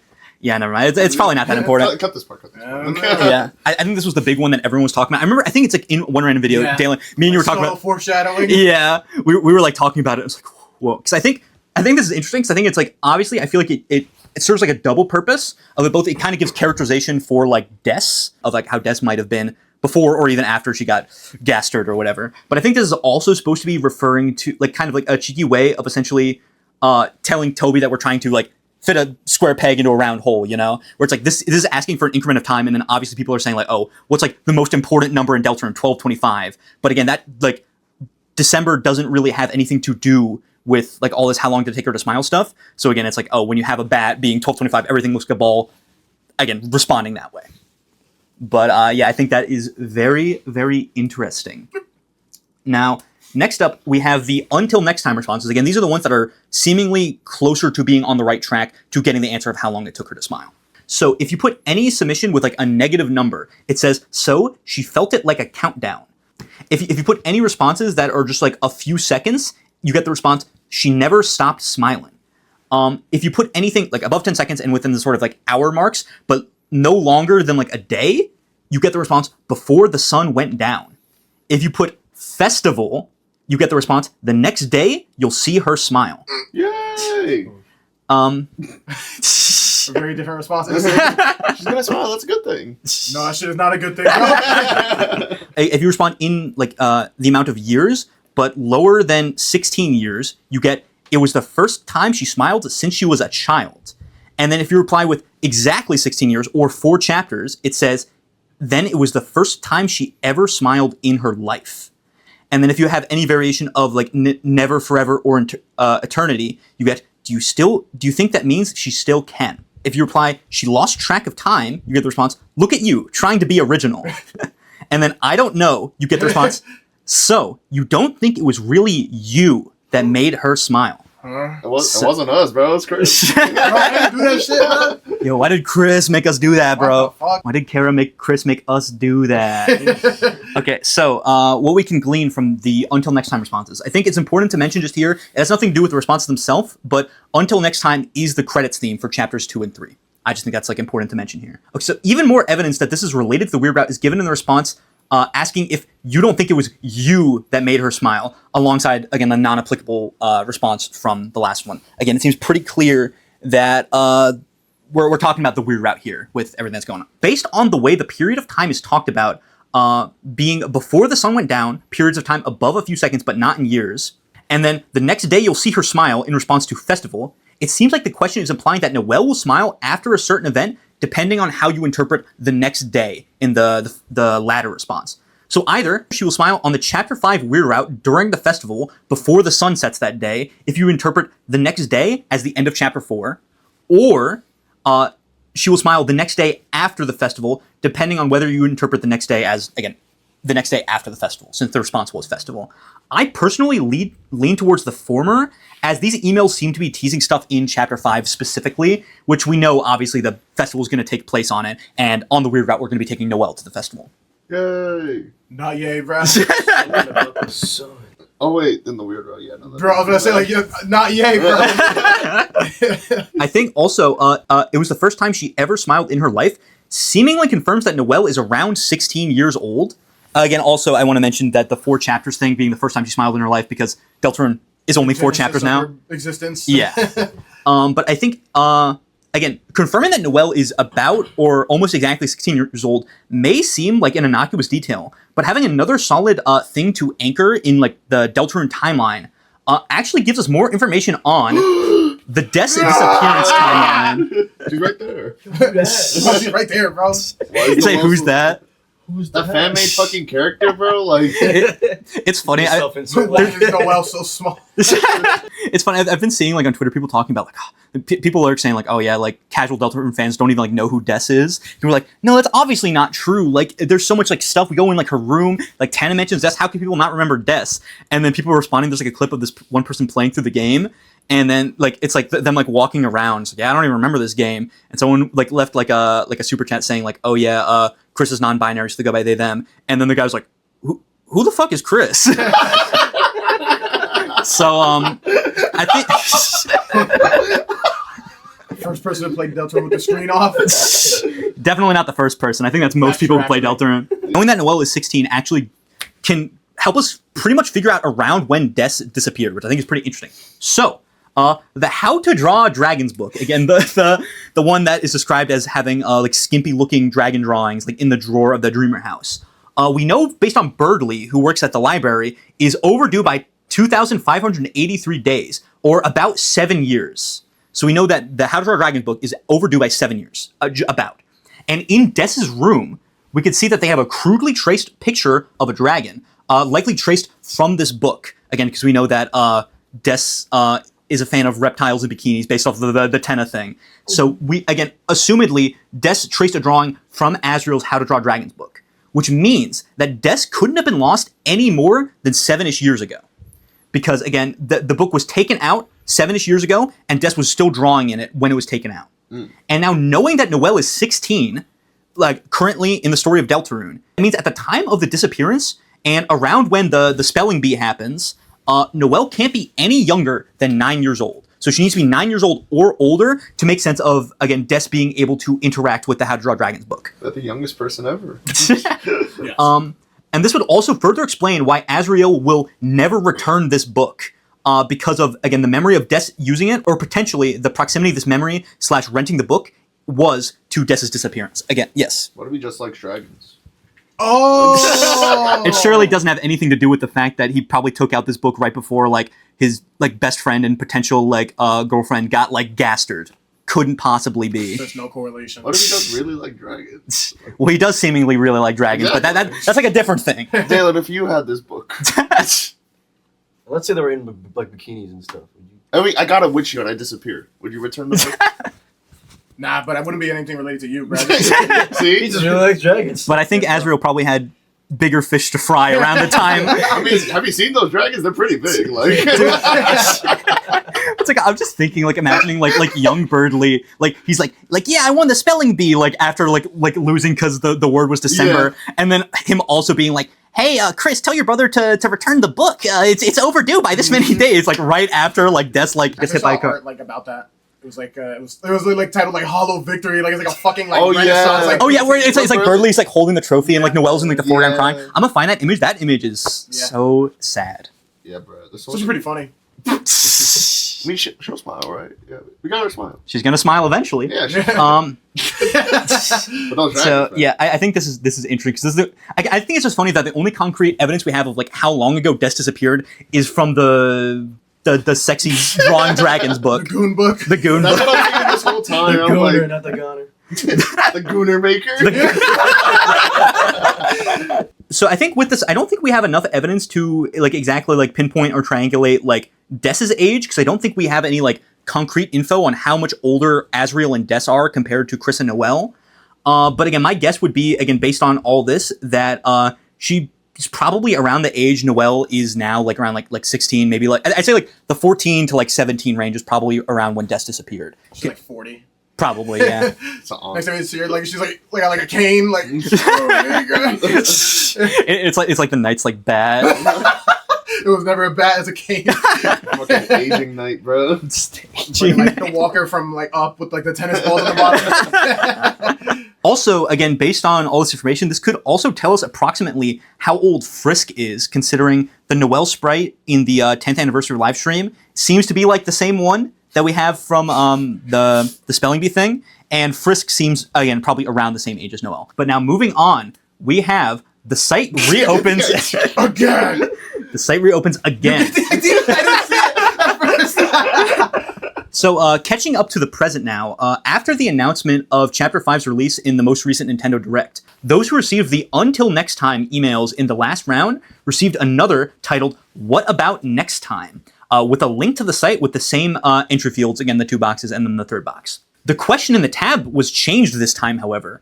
This time, reading, Where will it take place? Once again, the site was open before closing after a day, and now currently is displaying this, where it says available entrance 1,571, total received 1,229, and it says next correspondence when less than 24 hours are left.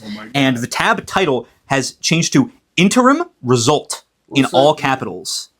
Do you know? Scrabble it. Do you not? Have you never heard the word interim? Actually, no. It's like a. It's kind of hard to describe. It's like an in between.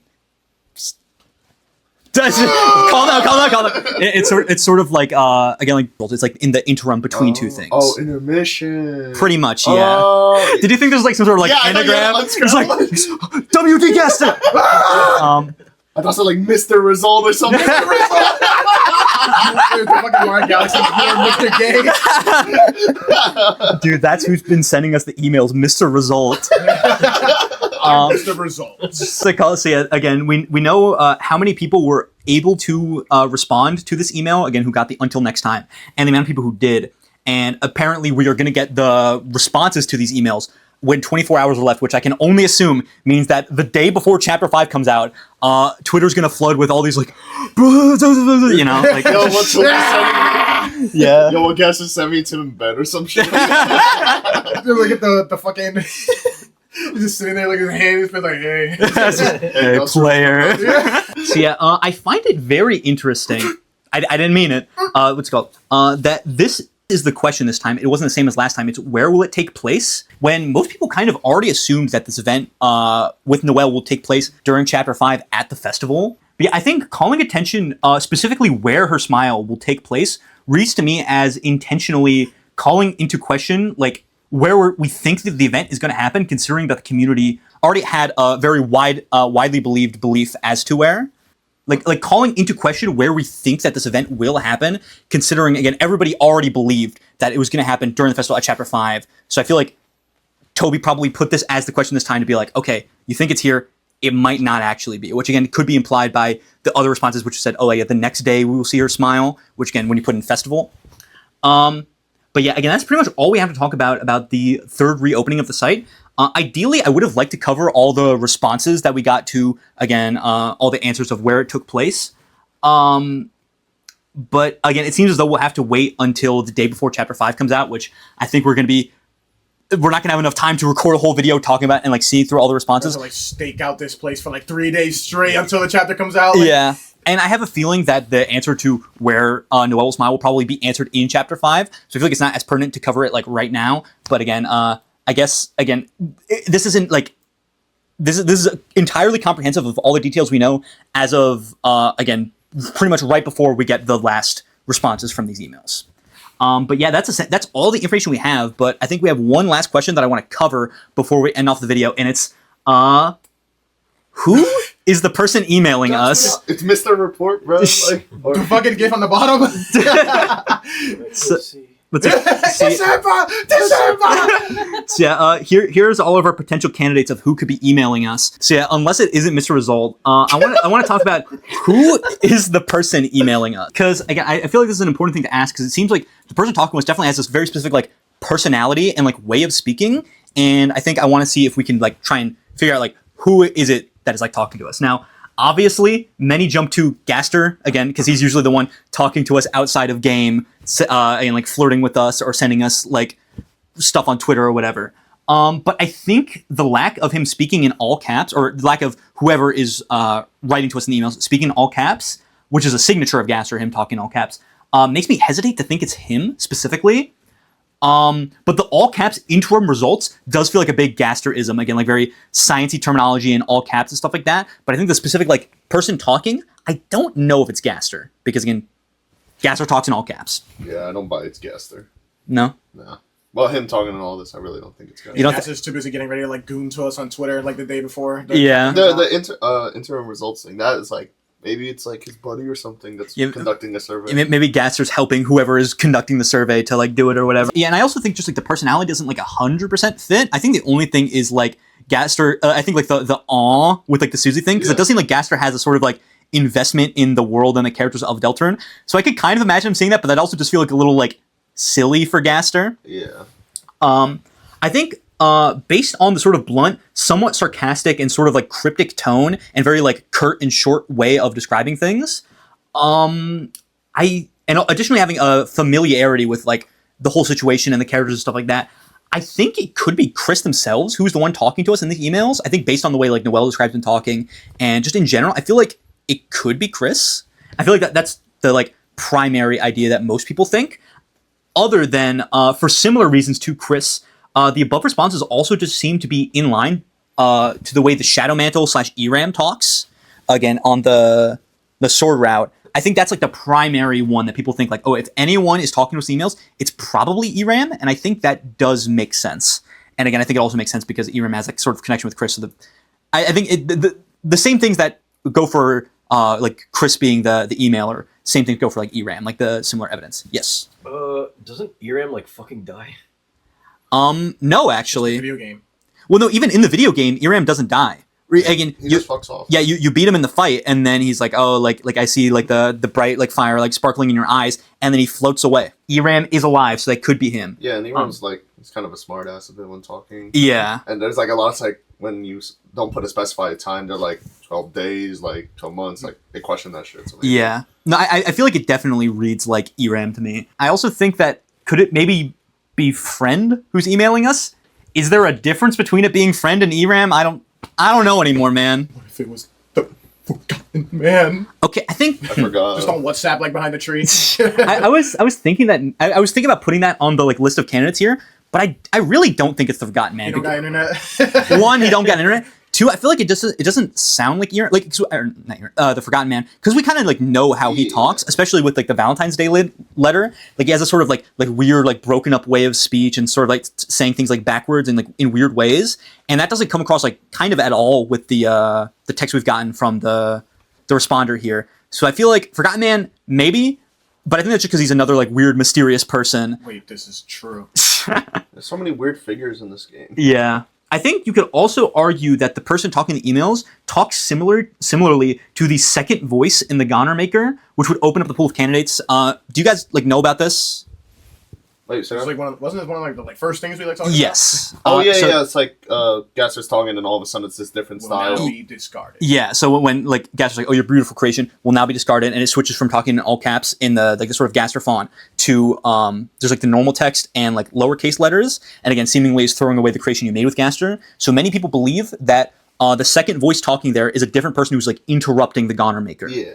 And again, the way they talk, again, sort of like blunt, simple. It's not exactly the same as the speaker here, but I think it will be worth looking through all the candidates we have for the second voice to see if any of them would line up further with who could be talking in these emails. Now, if you don't think there's a second voice, you think that the way that the text changes is just like Gaster like talking a different way to like convey a different tone, then that would back the person emailing us being Gaster. But again, if you do think there's a second voice, Chris definitely has potential to be the second voice because again, it's like, oh, yeah, you can't choose who you are in this world, and then it sends you into Chris, and we know Chris has at least some sort of agency with being possessed, since again, that's tied up with the whole like night conspiracy stuff, and they seem like again, they obviously don't want to be like possessed by the soul, but they are willingly like keeping us in them for whatever like plot that they have. So I think Chris being the one interrupting the Goner Maker is again, it's like an idea that a lot of people like, and again, that would further back up Chris being the one sending the emails. Now, personally, I think based off of the lyrics of Raise Up Your Bat, specifically the mention with your heart as my mark, again, kind of coming from the perspective of Des, I think I personally lean on, if the second voice being anybody, I think it would be Des. Again, especially because also I think they maybe talk similar to the person in the code, which might also be Des. And also, I think it would make sense if it was Des based on the lyrics of Raise Up Your Bat. But I feel like that it doesn't make sense for Des to be the one doing the emails here. I think specifically because the 1225 line would kind of be odd coming from Des herself, you know? And I know a lot of people also think the second voice is Carol. And so if you think the second voice is Carol, go to hell. Well, I definitely kind of don't think this is Carol. I know you mentioned for like, what if it's Carol talking to us? But then I saw the Susie, but like, what if it's sarcasm rather than like... Maybe it could be like, sarcasm. Oh, how cute. I don't give a fuck, you know? Maybe, but I don't know. I feel like that does... I don't know. Again, maybe it could be sarcasm, but I think like based on specifically that interaction, I kind of don't see it being Carol. And I think also like with the Carol, I think like the rest of the candidates, they have like some like a bunch of like weird meta stuff going on. So I feel like you could kind of believably like, even if like the email stuff aren't like canon to the game, you kind of like, it would make sense that they're sort of like corresponding with us in this way. I feel like Carol doesn't have exactly like an avenue to do that in the same way that like Gaster or ERAM or even like Des and stuff would.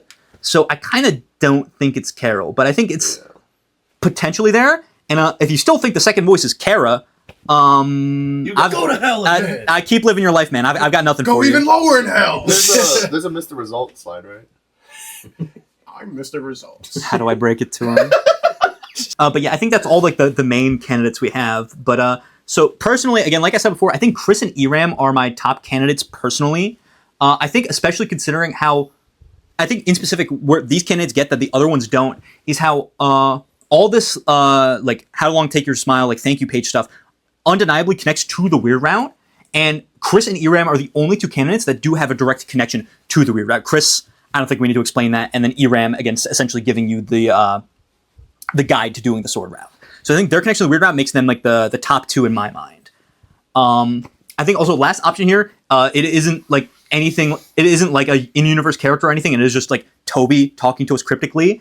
But I think, again, I think that could be the case, but I think the responses seem a little too like specific to not be coming from an in-universe character's perspective, even if this isn't like actually talking, like them talking like in canon or anything. But I want to like open up the floor to my co here. If you had to place your bets on who's talking to us in the emails, who would you say? ERAM Loki got that. You think so? I think the thing is, I feel like everyone has some stake besides like Kara and stuff like that. It's just like one of those things where I feel like you could really consider everyone, but I think like ERAM, like from just based off evidence, but like I don't know, I was kind of like confident in the Carol, so I'm gonna stick with it. All right. Or Mr. Result. Mr. Result. Dalen? I think Mr. Result. I guess my ERAM stocks are like up mainly because obviously they're not gone already. They're still somewhere running around in the background. Yeah. Yeah. And especially after we learned that like when people showed up in like the game during chapter 3, they were literally just behind the stage like playing. So we know somebody was back there doing something. Yeah. Yeah, no. And it's like, I feel like ERAM is definitely one of the, it's like during the sword rune and stuff, and it's like very just like in your face blunt.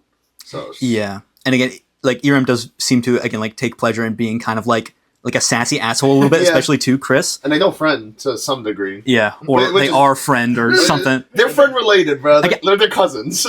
Yeah, I was very against like ERAM being friend just because I'm like, why do they have different laughs then? Like again, they reuse the friend laugh for the knight, so I feel like it wouldn't even be that suspicious if they both had the same laugh, but they make it like distinct, which made it seem like, oh, these are two different characters. But like, I don't know. I think the more I think about it, the more I'm like, it kind of would make sense if maybe like ERAM is just like the shadow mantle, and then friend is kind of like the one like talking to us and like sending the mantle after us. Because I think also specifically what made me think that, oh, like the ERAM isn't specifically like the Shadow Mantle itself, because I thought, because people were saying that in the files of the game, its name was Nightmare Boss, which just isn't true. It is just called Shadow Mantle Boss, which, I don't know, I'm just ranting now, but I think the ERAM friend stuff, I am curious to see how all that plays out. Another friend video. Another... It's like 5 minutes long. So we don't know shit. Not gonna lie, I just wanted to make this. I don't know. I But- didn't realize how fucking hard they're holding the plushie, bro. That is the end of the presentation. So... Oh shit! Thank you all so much for watching.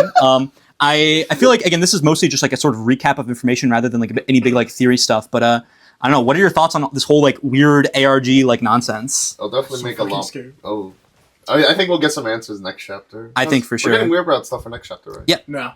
We just did all that bullshit for no reason. I'm so excited for next chapter. Less than a week away. Less than a week away. I really do wonder how the hell the weird route's gonna unfold. I'm very curious. I think I was talking to Jacob like earlier because again he was saying he couldn't make it today, and he was saying like he was just asking like he was excited for chapter 5. He was like, "There's gonna be a weird route in the next chapter, right?" And I was like, "Yeah," and he was like saying like, "What's even gonna happen?" And I think my main guess is that we're probably just gonna get like I think the main Dark World's probably gonna stay the same because we know that chapter 5 is big, like bigger than 4 but smaller than 2. So I think it's the Dark World might stay the same, but I think the Light World segment where we're at the festival, again, probably with Noelle, is going to be the scene that's like, oh, there's going to be like a lot of changes there. I feel like if I had to place my bets, I think that's kind of how the weird route's going to happen. I feel like if for the festival, we're just gonna like anytime we try to talk to someone. Remember, like when you try to talk to Susie and it's just there's no text options or anything. It's like really scary. Like I feel like that's gonna be the whole festival. It's gonna be like horrible. What if just the whole chapter is different? Yeah, festival canceled. Minute leaks. I don't know. Again, I think then I feel like the chapter 5, like the size of the number would probably have to be like way bigger than 2, because even like chapter 2, like the whole chapter isn't like different. You know, like the first half of it still stays the same. What should we? Again, this is the end of our chapter 5 coverage, so we gotta wait. I feel like we gotta pull something up. Where is he? Where is he? Damn! I I need a familiar face to fucking dance. The picture's printed. It's been so long since I Yeah. seen this one. this is the very first slide. Again, this is the everything you need to know about Deltarune Chapter 3 and 4, and now we're on the everything you need to know about Chapter 5. Isn't that crazy? But yeah, I wanted a warm, familiar face to end the video. But yeah, that is it for our coverage of Deltarune Chapter 5. I hope you guys found this video useful of learning literally Nothing. We made the teacher cry. You made the teacher cry. But yeah, I hope you found this useful in catching up on everything you need to know before Deltarune Chapter 3, Deltarune Chapter 3 and 4, before Deltarune Chapter 5. But yeah, I think there's nothing else to do other than shout out the Patreon. So we're gonna move over. Pout-outs. All right. So on our board here, we have all of our Patreons. In the top right, we have our average students, and then in the top left, we have our honor students, including Toby, Tricky Fox, Riley Swamp, Lemonade Miku, Semantic Pedantic, Admin Access, Easier Name Than John Luca, Spicy Bloke, Rocco _ Dusty Plush, Jortsmaster, Lundcraft, Fetter, Roots, Shep Kish, Baskin, LBA Lego Blocks Animations, Banjax, Elixis, Power Creep, Ronan Gaster, Digby Doodles, Max, Connor Russell, Stefan Maker, Diego, $2 Bill, and Aiden Universe. Yay! And then in our overachievers tier, we have Blenderfucker, Rat Avenue, Adam Sandler, Avast Antivirus, Heck, Colta Cola, Crunkus, Mad McGeeky, Jirachi Scapolite, Missing Noah, and Peggle Historian. And in the Overachiever Plus tier, the $19.97 tier, the spam number, we have Teo, Lupaletti, Willow Wispy, Chi-Chi, still not here. You'll be here for Chapter 5. Oh shit, I'm sorry. I fucked it up. I'm sorry. Crimson, Flame, Silvix, Draught, and Dev Guy. And last but certainly not least, in the insane $50 tier, the only person willing and able to support on the Teacher's Pet tier, we have Josh. Take it away.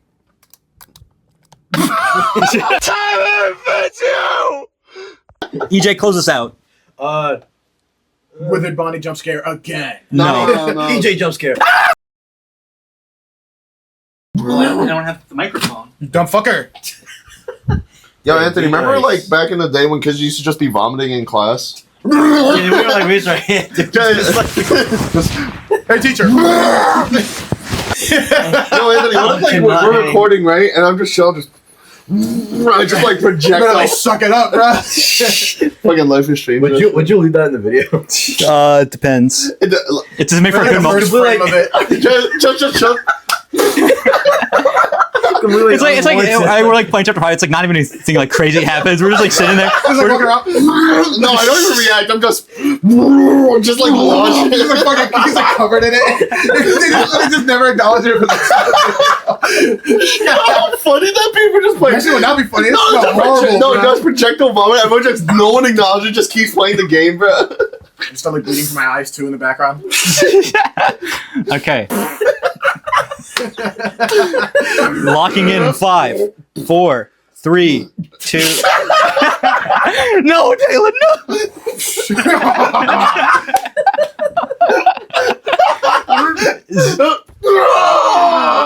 0 days without incident. All right, EJ, your thoughts? Damn. I respect his balls. Hey. This is to be fully comprehensive of everything we. What happened? what happened? You'll be distracting me, bro.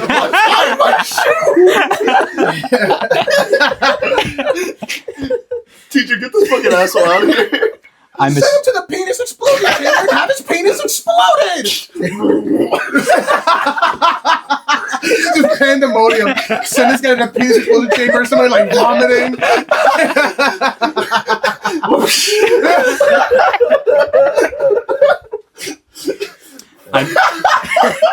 I miss Jacob and Chi-Chi.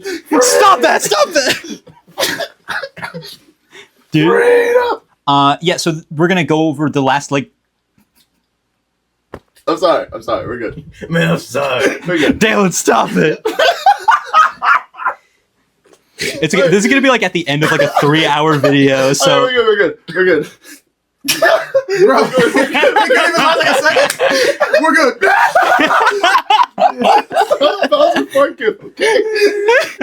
Okay.